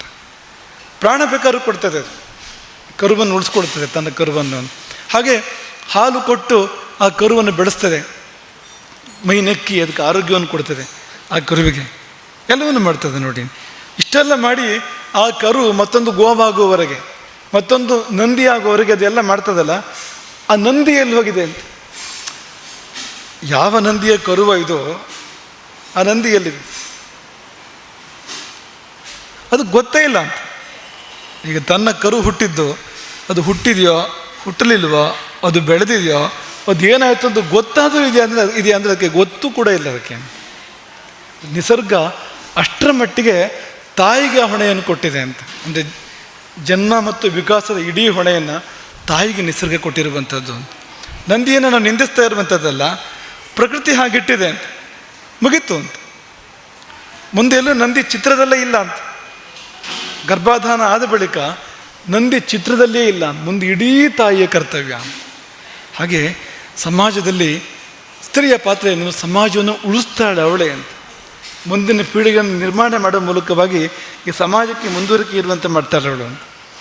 ಇದ್ರ ಸಮಾಜ ಮುಗ್ದು ಹೋಗ್ತದೆ. ಸ್ತ್ರೀ ತನ್ನ ಕರ್ತವ್ಯವನ್ನು ಮಾಡದೇ ಇದ್ದರೆ ಸಮಾಜ ಮುಂದುವರಿಯೋದೇ ಇಲ್ಲ ಅಂತ, ಮುಗ್ದ ಹೋಗ್ತದೆ ಅಂತ. ಕೇವಲ ಅವಳು ಜನ್ಮ ಕೊಡುವುದು ಮಾತ್ರ ಇಲ್ಲ ಅಂತ, ಆ ಮಗು ಬೆಳಿಬೇಕು ಅಂತ, ಆ ಮಗು ತನ್ನ ಕಾಲ ಮೇಲೆ ತಾನು ನಿಲ್ಲಬೇಕು, ತನ್ನ ಬುದ್ಧಿಯಿಂದ ಆಲೋಚನೆ ಮಾಡುವಂಥ ಯೋಗ್ಯತೆ ಅದಕ್ಕೆ ಬರಬೇಕು. ಅದು ಸರಿಯಾದ ಆಲೋಚನೆ ಮಾಡುವಂಥ ಸದ್ಬುದ್ಧಿ ಆ ಮಗುವಿಗೆ ಬರಬೇಕು, ಸತ್ಸಂಸ್ಕಾರ ಮಗುವಿಗೆ ಬರಬೇಕು. ಯಾರು ಕೊಡಬೇಕು ಅದನ್ನು? ಯಾರಿಂದ ಬರಬೇಕು? ಮಾತೃಕಂ ದ್ವಿಪದ ಇತಿ, ರಾಮಾಯಣದ ವಾಕ್ಯ, ವಾಲ್ಮೀಕಿ ರಾಮಾಯಣದ ವಾಕ್ಯ. ಮಾತೃಕಂ ದ್ವಿಪದ ಇತಿ ಅಂದರೆ ಎರಡು ಕಾಲಿನ ಜೀವಿಗಳು, ಮನುಷ್ಯರು ಅಂತ. ದ್ವಿಪದ ಅಂದರೆ ಮನುಷ್ಯರು ಕೂತ್ ಹೇಳ್ತಾ ಇರುವಂಥದ್ದು. ಇಡೀ ಮನುಷ್ಯ ವರ್ಗ ತಾಯಿಯನ್ನು ಅನುಸರಿಸ್ತದೆ ಅಂತ. ಅವಳು ಹೇಗಿದ್ದಾಳೋ, ಅವಳು ಹೇಗೆ ಹೇಳ್ತಾಳೋ, ಕೂರ್ತಾಳೋ, ಮಾತಾಡ್ತಾಳೋ, ಏನು ಊಟ ಮಾಡ್ತಾಳೋ, ಏನು ಯೋಚನೆ ಮಾಡ್ತಾಳೋ, ಹೇಗೆ ಬದುಕ್ತಾಳೋ ಹಾಗೆ ಮಕ್ಕಳು ಆಗ್ತಾರೆ ಅಂತ. ಮಾತೃಕಂ ದ್ವಿಪದ ಇತಿ ರಾಮಾಯಣ. ಅದು ಕನ್ನಡದಲ್ಲಿ ಕೂಡ ಗಾದೆ ಇದೆ ಅಲ್ವಾ, ತಾಯಿಯಂತೆ ಮಕ್ಕಳು, ನೂಲಿನಂತೆ ಸೀರೆ, ತಾಯಿಯಂತೆ ಮಕ್ಕಳು ಅಂತ. ಯಾರು ಗಂಡಸರು ಮಾಡಿದ ಗಾದೆ ಅಲ್ಲ ಅದು. ಯಾಕೆಂದರೆ ನೂಲಿನಂತೆ ಸೀರೆ ಅಂತ ಸೀರೆ ವಿಷಯ ಇದೆ ನೋಡಿ ಇಲ್ಲಿ ಅಂತ. ಸೀರೆ ವಿಷಯ ಇದ್ದಿದ್ದರಿಂದ ಯಾರೋ ಮಹಾತಾಯಿಯೇ ಇದನ್ನು ಮಾಡಿರ್ತಾಳೆ, ಈ ಗಾದೆಯನ್ನು ಮೊಟ್ಟ ಮೊದಲನೇದಾಗಿ ತಂದಿರ್ತಾಳೆ ಅಂತ ಅಂದ್ಕೊಡ್ತೇವೆ ಅಂತ. ಹಾಗೆ ನಿಮ್ಮದೇ ವಾಕ್ಯ ಅದು ಅಂತ, ಬೇರೆ ಯಾರಿದ್ದು ಅಲ್ಲ ಅಂತ. ತಾಯಿಯಂತೆ ಮಕ್ಕಳು ಅಂತ. ಹಾಗಾಗಿ ಆ ಮಕ್ಕಳು ಅವರು ಸತ್ಪ್ರಜೆಗಳಾಗಬೇಕು ಅಂದರೆ ನೀವು ಸಾಧ್ವರಾಗಬೇಕು. ಯಾಕೆಂದರೆ ನೀವು ಕಲಿಸಿದ್ದನ್ನು ಮಕ್ಕಳು ಕಲಿಯೋದಕ್ಕಿಂತ ಹೆಚ್ಚು ನೀವು ಹೇಗಿರ್ತೀರೋ ಅದನ್ನು ಕಲಿತಾರೆ ಮಕ್ಕಳು. ನೀವು ಹೇಳಿಕೊಟ್ಟಿದ್ದನ್ನು ಕಲಿಯೋದಕ್ಕಿಂತ ಹೆಚ್ಚಾಗಿ ನೀವು ಏನು ಊಟ ಮಾಡ್ತೀರಿ, ಏನು ಮಾತಾಡ್ತೀರಿ, ಹೇಗೆ ಮಲಗ್ತೀರಿ, ಹೇಳ್ತೀರಿ, ಯಾವ ರೀತಿ ಜೀವನ ಮಾಡ್ತೀರಿ. ದೂರವಾಣಿ ಬಂತು, ಅಮ್ಮ ಮನೇಲಿಲ್ಲ ಅಂತ ಹೇಳು ಅಂತ ನೀವು ಮಗುವಿಗೆ ಹೇಳ್ಕೊಟ್ರೆ, ಅಲ್ಲ ಪಕ್ಕದಲ್ಲೇ ಎದ್ಕೊಂಡು ಅಮ್ಮ ಇಲ್ಲ ಅಂತೇಳಿ, ಮನೇಲಿಲ್ಲ ಅಂತ ಹೇಳು ಅಂತ ಹೇಳ್ಕೊಟ್ರೆ, ಅಮ್ಮನಾಗಲಿ ಅಪ್ಪನಾಗಲಿ ಅಂತ ನೀವು ರಹದಾರಿ ಕೊಟ್ಟಂತೆ ಅಂತ ಮಗುವಿಗೆ ನೀನು ಸುಳ್ಳು ಹೇಳ್ಬೋದು ಅಂತ. ಧಾರಾಳ ಸುಳ್ಳು ಹೇಳ್ಬೋದು. ನಾನು ಇಷ್ಟು ಹೇಳಿದ್ದೇನೆ, ನೀನು ಇಷ್ಟು ಹೇಳ್ಬೋದು ಅಂತ. ಯಾಕೆ ನಿಮ್ಮಷ್ಟೇ ನಿಲ್ಲಿಸ್ತಾರೆ ಅವರು ಹೇಳಿ ಸುಳ್ಳನ್ನು. ಮುಂದಿನ ಪೀಳಿಗೆ ಜಾಸ್ತಿ ಮಾಡ್ತಾರೆ ಅವರು ಅದನ್ನು ಅಂತ, ಅಷ್ಟಕ್ಕೆ ನಿಲ್ಲಿಸೋದಿಲ್ಲ ಅವರು ಅದನ್ನು ಅಂತ. ಹಾಗಾಗಿ ನಾವು ಹೇಗೆ ಬದುಕ್ತೇವೋ ಅದು ನಮ್ಮ ಮಕ್ಕಳಿಗೆ ಶಿಕ್ಷಣ ಹೊರತು ನಾವು ಏನು ಹೇಳಿಕೊಡ್ತೇವೋ ಅದಲ್ಲ. ನಾವು ಹೇಗೆ ಬದುಕ್ತೇವೋ ಅದು ಮಕ್ಕಳಿಗೆ ಶಿಕ್ಷಣ. ನಿಮ್ಮ ಮಕ್ಕಳು ಒಳ್ಳೆಯವರಾಗಬೇಕು ಅಂದರೆ ನೀವು ಒಳ್ಳೆಯವರಾಗಬೇಕು. ನಿಮ್ಮ ಮಕ್ಕಳು ಧರ್ಮಿಷ್ಠರಾಗಬೇಕು ಅಂದರೆ ನೀವು ಧರ್ಮಿಷ್ಠರಾಗಬೇಕಾಗ್ತದೆ. ಅದಿಲ್ಲದೆ ನಿಮ್ಮ ಮಕ್ಕಳು ಧರ್ಮಿಷ್ಠರಾಗೋದಿಲ್ಲ. ನಿಮ್ಮನ್ನು ನೋಡಿ ಕಲಿತಾರೆ ಅವರು ಅಂತ. ಇಡೀ ಪ್ರಕೃತಿಯನ್ನು ನೋಡಿ, ಇಡೀ ಪ್ರಕೃತಿ ಹಾಗೇ ಇದೆ ಅಂತ. ಸಂಪೂರ್ಣ ಪ್ರಕೃತಿ, ಪ್ರಾಣಿ ಪಕ್ಷಿ ಕ್ರಿಮಿ ಕೀಟಗಳನ್ನು ನೋಡಿ. ತಾಯಿ ಪಾತ್ರ ಏನು, ತಂದೆ ಪಾತ್ರ ಏನು. ತಾಯಿ ಪಾತ್ರ ಇಷ್ಟು, ತಂದೆ ಪಾತ್ರ ಇಷ್ಟು ಅಲ್ಲಿ ಅಂತ. ಆ ಮಗುವನ್ನು ಜನ್ಮ ಕೊಟ್ಟು ಬೆಳೆಸಿ ಒಂದು ಹಂತಕ್ಕೆ ತರುವಲ್ಲಿ ತಾಯಿ ಪಾತ್ರ ಇರ್ತಕ್ಕಂಥದ್ದು. ಹಾಗಾಗಿ ನಿಮ್ಮ ಹೊಣೆಗಾರಿಕೆ ಏನಂದರೆ ಈ ಸಮಾಜವನ್ನು ಉಳಿಸುವಂಥದ್ದು. ಮುಂದಿನ ಪೀಳಿಗೆಯ ಮೂಲಕ ಈ ಸಮಾಜದ ಮುಂದುವರಿಕೆಗೆ ನೀವು ಕಾರಣರಾಗಿರ್ತೀರಿ. ಸಮಾಜವನ್ನು ಉಳಿಸುವುದು ನಿಮ್ಮ ಹೊಣೆ, ಸಮಾಜವನ್ನು ಬೆಳೆಸುವುದು, ಭಾವಿ ಸಮಾಜವನ್ನು ಬೆಳೆಸುವುದು ಅದು ನಿಮ್ಮ ಹೊಣೆ. ಹಾಗಾಗಿ ನೀವೇನಾದ್ರು ಎಚ್ಚರ ತಪ್ಪಿದರೆ ಅದರ ಪರಿಣಾಮ ಏನು ಅಂದರೆ ಈ ಸಮಾಜಕ್ಕೆ ಭವಿಷ್ಯತ್ತಿಲ್ಲ, ಸಮಾಜ ಉಳಿಯೋದಿಲ್ಲ. ಸಮಾಜ ಮಠದಿಂದ ಉಳಿತದೆ ಅಂತ ಭಾವಿಸ್ಬೇಡಿ, ಸಮಾಜ ಮಾತೆಯರಿಂದ ಉಳಿತದೆ ಅಂತ. ಇನ್ನೊಂದು ಸಾರಿ ಹೇಳ್ತೇವೆ, ಸಮಾಜ ಉಳಿಯುವುದು ಮಠದಿಂದ ಅಲ್ಲ, ಮಹನೀಯರಿಂದಲೂ ಅಲ್ಲ. ಸಮಾಜ ಉಳಿದ್ರೆ ಅದು ಮಾತೆಯರಿಂದ ಉಳಿಯುವಂಥದ್ದು ಅಂತ, ಬೇರೆ ಯಾರಿಂದಲೂ ಅಲ್ಲ. ಹಾಗಾಗಿ ಮತ್ತೊಮ್ಮೆ ನಿಮಗೆ ನೆನಪು ಮಾಡ್ತೇವೆ, ಆ ಎರಡೂ ಕರ್ತವ್ಯ. ಮುಂದಿನ ಪೀಳಿಗೆ ನಿರ್ಮಾಣ ಮಾಡಬೇಕು, ಅಲ್ಲಿಯೂ ನೀವು ಹಿಂದೆ ನಿಲ್ಲಬಾರ್ದು. ತಾಯಿ ಆಗಲಿಕ್ಕೆ ಹಿಂದೆ ನಿಲ್ಲಬಾರ್ದು. ಆ ವಾತಾವರಣ ಇದೆ, ನಿಮಗೆಲ್ಲ ಗೊತ್ತಿದೆ ಇವತ್ತು. ಮದುವೆಯೇ ತಡ ಆಗ್ತದೆ, ಆಮೇಲೆ ಮಗು ಇನ್ನಷ್ಟು ತಡ ಆಗ್ತದೆ. ಯಾಕೆಂದರೆ ಇಷ್ಟು ಬೇಗ ಯಾಕೆ ನೀನು ಹುಟ್ಟಿದ್ದೇ ಅದಕ್ಕಾಗಿ. ಈ ಪ್ರಕೃತಿ ನಿನಗೆ ದೇವರು ಕೊಟ್ಟಿರ್ತಕ್ಕಂಥದ್ದೇ ನಿನ್ನ ಮಗುವಿಗೆ ಜನ್ಮ ಕೊಡೋ ಸಲುವಾಗಿ. ತಾಯ್ತನಕ್ಕಿಂತ ದೊಡ್ಡ ಪದವಿ ಬೇರೆ ಯಾವುದೂ ಇಲ್ಲ.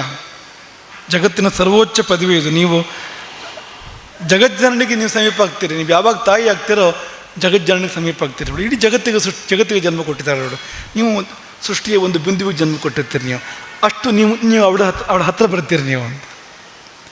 ಹಾಗಾಗಿ ಹೆಣ್ಣಾಗಿ ನೀವು ಹಿಂದೆ ಬಿದ್ರಿ ಅಂತ ಅರ್ಥ ಅಂತ. ಈ ವರ್ಷ ಬೇಡ, 2 ವರ್ಷ ಹೋಗಲಿ, 4 ವರ್ಷ ಹೋಗಲಿ ಅಂದರೆ ಹಾಗಾದರೆ ನೀನು ಯಾರು? ಹಾಗಾದರೆ ಪ್ರಕೃತಿ ನಾನು ಯಾಕೆ ಹೀಗೆ ನಿರ್ಮಾಣ ಮಾಡಿದೆ? ಮಕ್ಕಳು ಹೆಚ್ಚು ಬೇಡ ಅಂದರೂ ಕೂಡ ಇದೇ ಫಲವೇ ಅದಕ್ಕೆ ಅಂತ. 2 ಇರಲಿ, 1 ಇರಲಿ, ಇಡೀ ಸಮಾಜ ಹೀಗಾಗಿದೆ ನೋಡಿ ಅಂತ. ಮೊದಲನೇದಾಗಿ ಅದನ್ನು ಮುಂದೂಡುವಂಥದ್ದು ಆದಷ್ಟು. 2ನೇದಾಗಿ ಕಡಿಮೆ ಸಾಕು ಅಂತ ಹೇಳುವಂಥದ್ದು. ಅಂದರೆ ನಮಗೆ ಅಂಶದ ಬಗ್ಗೆ ಜುಗುಪ್ಸೆ ಬಂದಿದೆ ಅಂತ ಅರ್ಥ. ಅದಕ್ಕೆ ಆ ಮಕ್ಕಳು ಇನ್ನೂ ಅತ್ಯಂತ ಪ್ರಧಾನ ಅಂಶದ ಬಗ್ಗೆ ನಿರಾಸಕ್ತಿ ಬಂದಿದೆ, ಉಪೇಕ್ಷೆ ಬಂದಿದೆ ಅಂತ ಅರ್ಥ. ಅದಕ್ಕೆ ದುರಂತ ಇದು. ಜಗಜ್ಜನನಿಯ ಸ್ವರೂಪರಾಗಿ ನಮಗೆ ಯಾವತ್ತೂ ಬರಬಾರ್ದು. ಹಾಗೆ ಆ ರೀತಿಯಲ್ಲಿ ಯಾವತ್ತೂ ಬರಬಾರ್ದು. ಒಂದು ವೇಳೆ ಪುರುಷನಿಗೆ ಬಂದರೂ ಕೂಡ ಪುರುಷ ಅಂದರೆ ಹಾಗೆ ಅದು.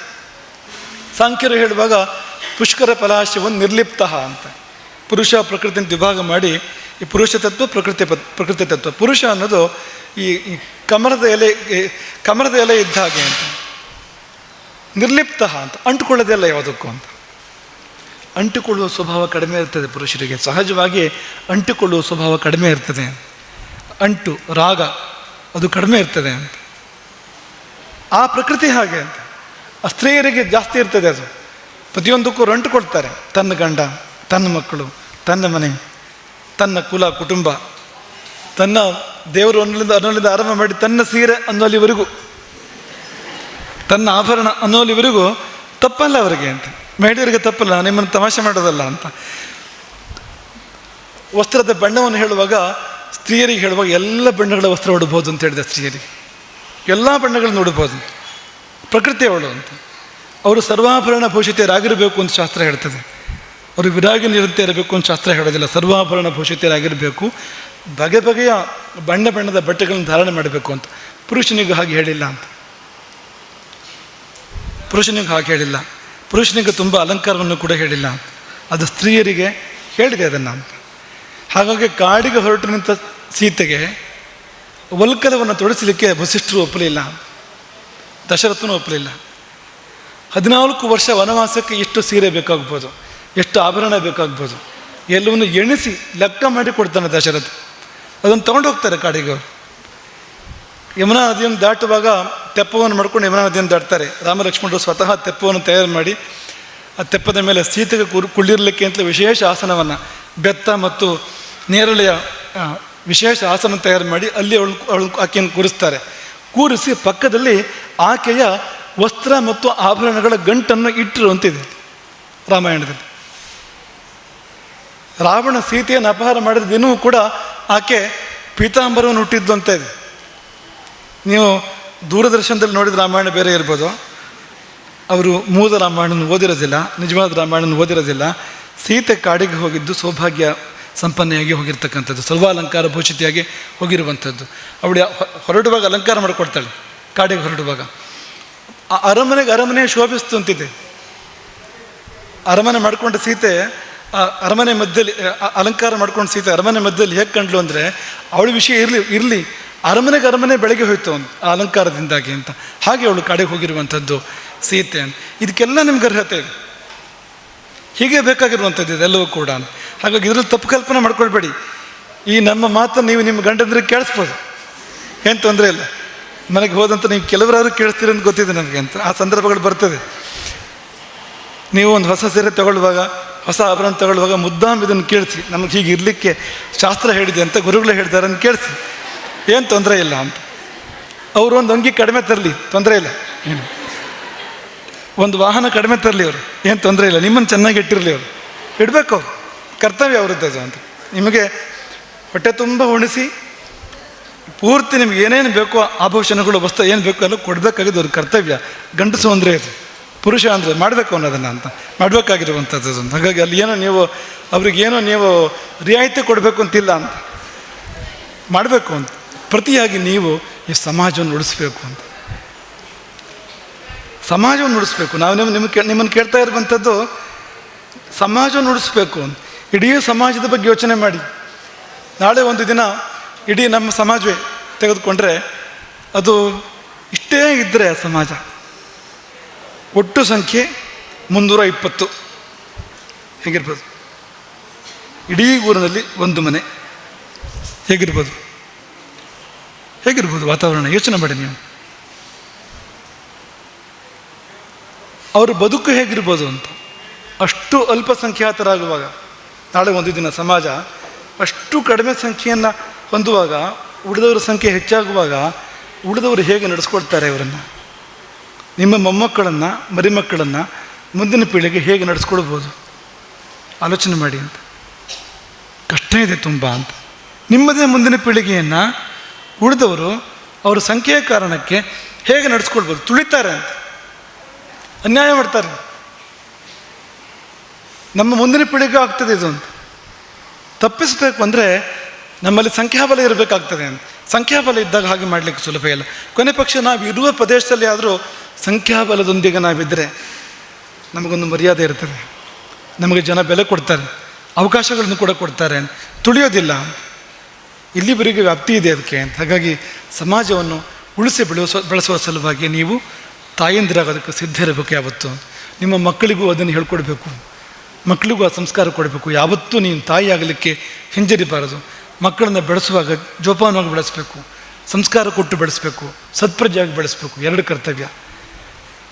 ಮುಂದಿನ ಪೀಳಿಗೆ, ಆ ಪೀಳಿಗೆಯ ಬೆಳವಣಿಗೆ, ಸೃಷ್ಟಿ ಮತ್ತು ವಿಕಾಸ ಅಂತ ಈ ಎರಡರಲ್ಲಿ ನಿಮ್ಮ ಪಾತ್ರ ಇರುವಂಥದ್ದನ್ನು ನಾವು ಮತ್ತೆ ನಿಮಗೆ ನೆನಪಿಸುವಂಥದ್ದು. ಯಾಕೆಂದರೆ ಇಂಥ ಅವಕಾಶ ಅದು ಸಿಗುವಂಥದ್ದಲ್ಲ ಯಾವಾಗಲೂ. ಇವತ್ತಿನ ಅವಕಾಶ ಇದೆಯಲ್ಲ ತುಂಬ ಅಪರೂಪದ ಅವಕಾಶ. ಹಾಗಾಗಿ ಮತ್ತೊಮ್ಮೆ ನಾವು ಇದನ್ನು ನೆನಪು ಮಾಡಿದ್ವು. ಆದರೆ ಇವತ್ತಿನ ಈ ಕಾರ್ಯಕ್ರಮದ ಹಿನ್ನೆಲೆ ಏನು ಅಂದರೆ,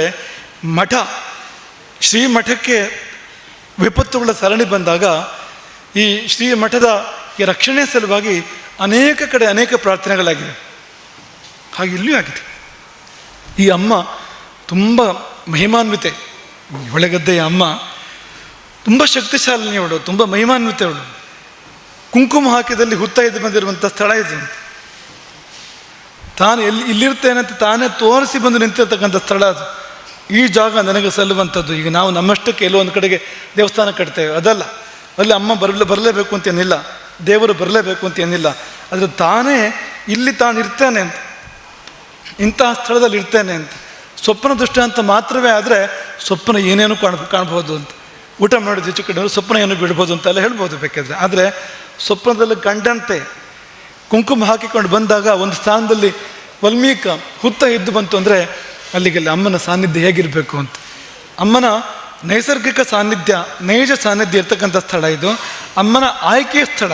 ಜಗಜ್ಜನನೇ ತಾನು ಆಯ್ಕೆ ಮಾಡ್ಕೊಂಡು ಇಲ್ಲಿರ್ತೇನೆ ನಾನು ಅಂತ ಆಯ್ಕೆ ಮಾಡ್ಕೊಂಡು ಬಂದು ಇಲ್ಲಿ ವಾಸ ಮಾಡಿರ್ತಕ್ಕಂಥ ಒಂದು ಸ್ಥಳ ಅದು. ಹಾಗಾಗಿ ತುಂಬ ಮಹಿಮೆ ಇರ್ತಕ್ಕಂಥ ಅಮ್ಮನವರು ಇಲ್ಲಿ ಪ್ರಾರ್ಥನೆ ಸಂಪನ್ನಗೊಂಡಾಗ ಶ್ರೀಮಠದ ರಕ್ಷಣೆಗಾಗಿ ಆ ಪ್ರಾರ್ಥನೆ ಈಡೇರಿಕೆ ಆಗಬೇಕು. ಇವತ್ತು ಅಮ್ಮನವರ ಆಶೀರ್ವಾದದಿಂದ ಮಠದ ರಕ್ಷಣೆ ಆಗಿದೆ. ಇನ್ನೂ ಇದೆ, ಮುಂದಿನ ದಾರಿ ಇದೆ, ಇಲ್ಲ ಅಂತಲ್ಲ. ಅದು ಯಾವ ಚಮತ್ಕಾರಕ್ಕೂ ಯಾವ ಪವಾಡಕ್ಕೂ ಕಡಿಮೆ ಇಲ್ಲ. ನಮ್ಮ ಮಠ ಇವತ್ತು ಇದೆ ಅಂದರೆ ಅದೇ ಒಂದು ಪವಾಡ. ಎಷ್ಟೋ ನೀವು ಪವಾಡ ಪುರುಷರನ್ನು ಕಾಣ್ತೀರಿ ನೀವು ಸಮಾಜದಲ್ಲಿ. ಆದರೆ ನಾವು ಇರುವುದೇ ಒಂದು ಪವಾಡ ಅಂತ. ಮಠ ಉಳ್ಕೊಂಡಿದೆ ಇವತ್ತು ಅನ್ನೋದೇ ಪವಾಡ, ಅಥವಾ ಈ ಸ್ಥಿತಿಯಲ್ಲಿ ಉಳ್ಕೊಂಡಿದೆ ಇವತ್ತು ಅಂದರೆ ಅದೇ ಪವಾಡ, ಅದೇ ಚಮತ್ಕಾರ. ಅದು ಕಾರಣ ಏನಂದರೆ ಭಗವಂತನ ಆಶೀರ್ವಾದ, ಹೊಳೆಗದ್ದೆಯ ಅಮ್ಮನವರ ವಿಶೇಷವಾಗಿರ್ತಕ್ಕಂಥ ಕರುಣೆ, ಆಶೀರ್ವಾದ ಅದಕ್ಕೆ ಮುಖ್ಯವಾಗಿರುವಂಥ ಕಾರಣ ಅಂತ. ಹಾಗಾಗಿ ಅಮ್ಮನವರ ಆ ಒಂದು ಹರಕೆಯನ್ನು ಪೂರ್ಣ ಮಾಡಬೇಕಲ್ಲ. ನಮ್ಮ ಮುಂದೆ ಪ್ರಶ್ನೆ ಬಂತು, ಹರಕೆ ಪೂರ್ಣ ಮಾಡಬೇಕಲ್ಲ, ಏನು ಮಾಡ್ಬೋದು? ಗುರುಗಳು ಸಂಸ್ಥಾನ ಹೇಳಿದ್ದನ್ನು ಮಾಡುವಂಥದ್ದು. ಇಲ್ಲಿ ಏನು ವಿಶೇಷ ಸೇವೆ ಇದೆ ಅಂತ ಕೇಳಿದ್ರು ನಾನು. ಮುತ್ತೈದೆಯರ ಪೂಜೆ ಇಲ್ಲಿ ವಿಶೇಷ, ಇಡೀ ವರ್ಷ ನಡೀತಾ ಇರ್ತದೆ ಅದು ವಿಶೇಷ. ಹಾಗಾದ್ರೆ ಅದನ್ನೇ ಮಾಡೋಣ ಅಂತ.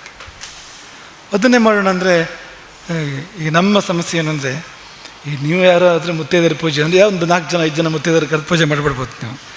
ಅದು ನಾವು ಯಾರನ್ನು ಕರೆಯೋದು ಯಾರನ್ನು ಬಿಡೋದು ಅನ್ನೋ ಪ್ರಶ್ನೆ ಇದೆ ನಮಗೆ. ಯಾಕೆಂದರೆ ಅಷ್ಟಾರು ಮುತ್ತೈದೆಯರ ಒಂದು ಮಹಾ ಸಮುದ್ರದ ಮಧ್ಯೆ ನಾವಿದ್ದೇವೆ. ಹಾಗಾಗಿ ಎಲ್ಲರಿಗೂ ಪೂಜೆ ಮಾಡೋಣ ಅಂತ, 1000 ಮುತ್ತೈದೆಯರನ್ನು ಪೂಜೆ ಮಾಡೋಣ ಅನ್ನೋ ಮಾತನ್ನು ನಾವು ಆ ಸಮಯದಲ್ಲಿ ಹೇಳಿದ್ವಿ. ಸಹಸ್ರ ಸುವಾಸನೆಯರ ಪೂಜೆ ಅಂತ ಆ ಮಾತನ್ನು ಹೇಳಿದಾಗ ನಮ್ಮ ಎದುರಿಗಿದ್ದವರು ಗಾಬರಿಯಾಗಿದ್ದಾರೆ. ಇದು ಮಾಡಲಿಕ್ಕೆ ಸಾಧ್ಯವ ಅಂತ ಅವ್ರಿಗೆ ಅನಿಸಿದೆ. ಯಾರು ಬಂದು ನಾವು ಇದನ್ನು ಪ್ರಸ್ತಾಪ ಮಾಡಿದ್ವೋ ಅವರು ಏನೂ ಬಾಯ್ಬಿಟ್ಟು ಹೇಳದೇ ಇದ್ದರು, ಮುಖ ಕಣ್ಣಿನಲ್ಲಿ ಶಂಕೆ ಆಡಿದೆ ಅಂತ. ಇದು ಆಗ್ತದೆ ಇದು ಅಂತ. ಸಹಜವೇ 1000 ಮುತ್ತೈದೆಯನ್ನು ಸೇರಿಸುವಂಥದ್ದು ಅನ್ನೋದು ಸುಲಭದ ಮಾತೇ ಅಲ್ಲ, ಯಾವ ಕಾರಣಕ್ಕೂ ಸುಲಭದ ಮಾತಲ್ಲ. ಆಗಿದೆ ಅದರದ್ದು. ಸಹಸ್ರಾಧಿಕ ಸುಭಾಸನೆಯರು ಇವತ್ತಿಲ್ಲಿ ಬಂದು ಪೂಜೆಯನ್ನು ಸ್ವೀಕಾರ ಮಾಡಿದ್ದಾರೆ. ಸ್ಥಳ ಸಾಕಾಗಲಿಲ್ಲ. ಅಮ್ಮನವರು ಎಷ್ಟು ಸುಪ್ರೀತರಾಗಿರಬೇಕು ಅಂದರೆ ಸ್ಥಳ ಸಾಕಾಗದಿರುವಷ್ಟು, ಆ ಸಂಖ್ಯೆಯನ್ನೇ ಮೀರಿ ಮುಂದೆ ಹೋಗುವಷ್ಟು, ಕೊನೆಗೆ ನಿಮಗೆ ಕೂತ್ಕೊಳ್ಳಿಕ್ಕೆ ಅವಕಾಶ ಇಲ್ಲ ಅಂತ ಹೇಳುವಷ್ಟು ಮುಗಿದು ಹೋಗಿದೆ. ಮೊದಲು ಹೆಸರು ಹಚ್ಚಿದವರಿಗೆ ಮಾತ್ರ ಅವಕಾಶ ಇಲ್ಲ ಅಂತ ಹೇಳುವಾಗ ತುಂಬ ಹೇಳಿದವರ ಮನಸ್ಸು ಭಾರ ಆಗಿರ್ಬೋದು, ಕಷ್ಟ ಆಗಿರ್ಬೋದು ಹೇಳಲಿಕ್ಕೆ. ಅವರಿಗೆ ಅಷ್ಟು ಸಂಖ್ಯೆ ಬಂದಿದೆ, ಅಷ್ಟು ಮಂದಿ ಸುವಾಸನೆಯಲ್ಲಿ ಬಂದಿದ್ದಾರೆ. ಇದು ಏನಂತ ತೋರಿಸ್ತದೆ ಅಂದರೆ ಮಠದ ಬಗ್ಗೆ ಮಾತೆಯರಿಗಿರ್ತಕ್ಕಂಥ ಪ್ರೀತಿಯನ್ನು ತೋರಿಸ್ತದೆ ಇದು. ಎಲ್ಲೋ ಕುಳಿತು ಏನೋ ಮಾತಾಡೋರಿಗೆ ಇದು ಗೊತ್ತಿಲ್ಲ ಅಂತ. ಇಲ್ಲಿ ವಾತಾವರಣ ಏನು ಅಂತ, ನಮ್ಮ ಮಠದಲ್ಲಿ ನಮ್ಮ ಸಮಾಜದಲ್ಲಿ ನಿಜವಾದ ವಾತಾವರಣ ಏನು ಅಂತ ಇಲ್ಲಿ ಬಂದರೆ ಗೊತ್ತಾಗ್ತಿತ್ತು. ಈ ಸ್ಥಳಕ್ಕೆ ಇವತ್ತು ಬಂದಿದ್ದರೆ ಗೊತ್ತಾಗ್ತಿತ್ತು ಏನು ಬಾಂಧವ್ಯ ಇದೆ ಅಂತ. ನಾವು ಒಂದು ಸತಿ ಹೇಳಿದ್ವು, ಮಠ ಅಂತ ನೀವು ಆಂಗ್ಲ ಭಾಷೆಯಲ್ಲಿ ಬರೆದ್ರೆ, ಮಾತಾ ಅಂತ ನೀವು ಆಂಗ್ಲ ಭಾಷೆಯಲ್ಲಿ ಬರೆದ್ರೆ ಎರಡಕ್ಕೂ ಅಕ್ಷರಗಳು ಒಂದೇ ಅಂತ. ಅದೇ ಇದು ಇದೇ ಅದು ಅಂತ. ಅಷ್ಟರ ಮಟ್ಟಿಗೆ ಬಾಂಧವ್ಯ ಇದೆ ಅಂತ ಇಲ್ಲಿ, ಅಷ್ಟು ಕಳಕಳಿ ಇದೆ ಅಂತ. ನಾವು ಅನೇಕ ಬಾರಿ ಹೇಳಿದ್ದಿದೆ ಅಂತ. ಈ ತಲೆಮಾರಿನಲ್ಲಿ ಗುರುಪೀಠಕ್ಕೆ ಅತ್ಯಧಿಕ ಸೇವೆಯನ್ನು ಮಾಡಿದವರು ಯಾರು ಅಂದರೆ ಮಾತೆಯರು. ಅತ್ಯಧಿಕ ಸೇವೆಯನ್ನು ಮಾಡಿದವರು, ಪ್ರವಾಹದಾಗಿ ಹರಿದು ಬಂದು ಪೀಠಕ್ಕೆ ಇನ್ನಿಲ್ಲದ ಸೇವೆಯನ್ನು ಮಾಡಿರ್ತಕ್ಕಂಥವ್ರು ಮಾತೆಯರು. ಅದನ್ನು ಯಾರೂ ಅಲ್ಲಿಗೆ ಸಾಧ್ಯ ಇಲ್ಲ, ಯಾರೂ ಅದಕ್ಕೆ ಬೇರೆ ಮಾತಾಡಲಿಕ್ಕೆ ಸಾಧ್ಯ ಇಲ್ಲ ಅಂತ. ಹಾಗಾಗಿ ಈ ಗೋಸ್ವರ್ಗವನ್ನು ನಡೆಸುವಾಗ ಹೇಗೆ ನಡೆಸಬೇಕು, ನಮ್ಮ ಗೋಸ್ವರ್ಗ ನಿರ್ಮಾಣ ಮಾಡುವಾಗ ನಮ್ಮ ಮುಂದೆ ಬಂದ ಪ್ರಶ್ನೆ ಅದು. ಕೊಟ್ಟು ಬಿಡ್ಬೋದು ಹೇಗಾದರೂ, ಮುಂದೆ ನಡೆಸೋದು ಹೇಗೆ ಅಂತ.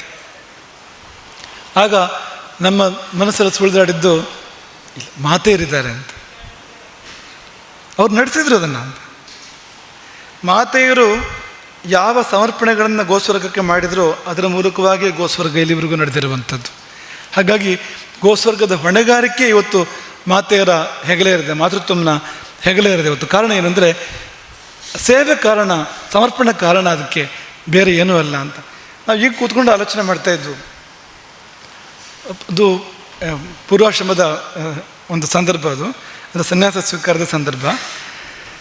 ಸನ್ಯಾಸದ ಪ್ರಸ್ತಾಪ ನಮ್ಮ ಮುಂದೆ ಬಂದು ಸುಮಾರು 1.5 ವರ್ಷ, 1.5-2 ವರ್ಷ ಅಷ್ಟು ಅವಕಾಶ ಇತ್ತು ಅಂತ. ನಮ್ಮ ಮುಂದೆ ಪ್ರಸ್ತಾಪ ಆಗಿದ್ದು ಗೋಕರ್ಣದ ಕಕ್ಕಾರ ಮಠ ರಾಘವೇಶ್ವರ ಭಾರತಿಗಳ 8ನೇ ರಾಘವೇಶ್ವರ ಭಾರತಿಗಳ ಸಮಾಧಿಯ ಮುಂದೆ ನಮ್ಮ ಮುಂದೆ ಈ ವಿಷಯ ಪ್ರಸ್ತಾಪ ಆಗಿರುವಂಥ. ನಾವಿನ್ನು ಗೋಕರ್ಣದಲ್ಲಿ ವಿದ್ಯಾರ್ಥಿ ಆಗಿದ್ವು, ಆ ಸಂದರ್ಭದಲ್ಲಿ ವೇದಾಧ್ಯಯನ ಮಾಡ್ತಾಯಿದ್ವು. ಅಲ್ಲಿ ಬಂದ ಪ್ರಸ್ತಾಪ ಅದು. ಅಲ್ಲಿಂದ ಸುಮಾರು 1.5 ವರ್ಷದಕ್ಕಿಂತ ಚೂರು ಹೆಚ್ಚು, 1.5-2 ವರ್ಷದಷ್ಟು ಅವಕಾಶ ಇರ್ಬೋದು ಅಂತ. ಇಷ್ಟು ಅವಧಿಯಲ್ಲಿ ನಮಗಾಗಲಿ ಅಥವಾ ನಮ್ಮ ಅಭಿಪ್ರಾಯದಲ್ಲಿ ಯಾರೆಲ್ಲ ಇದ್ದರು, ಹಿರಿಯರು ಕಿರಿಯರು, ಯಾರಿಗೂ ತಾಯಿಯನ್ನು ಒಪ್ಪಿಸ್ಲಿಕ್ಕೆ ಸಾಧ್ಯ ಆಗಿರಲಿಲ್ಲ ಅಂತ. ಅವ್ರು ಒಪ್ಪಿಗೆ ಬೇಕಾಗ್ತದೆ, ಒಪ್ಪಿಗೆ ಇಲ್ಲದೆ ಸನ್ಯಾಸಕ್ಕೆ ಹೋಗ್ಲಿಕ್ಕೆ ಸಾಧ್ಯ ಇಲ್ಲ ಅಂತ, ಒಪ್ಪಿಸಲಿಕ್ಕೆ ಸಾಧ್ಯ ಆಗಿರಲಿಲ್ಲ ಅಂತ. ಅದು ಕೊನೆಯವರೆಗೂ ಒಪ್ಪಿಸಲಿಕ್ಕೆ ಸಾಧ್ಯ ಆಗಿರಲಿಲ್ಲ ಅಂತ. ಕೊನೆಗೆ ಆಗಿದ್ದಲ್ಲಿ ಅಂದರೆ ಹಿಂದೆ ನಾವು ಹೇಳಿದ್ದು ನೀವೆಲ್ಲ ಕೇಳಿರ್ತೀರಿ ಅಂತ.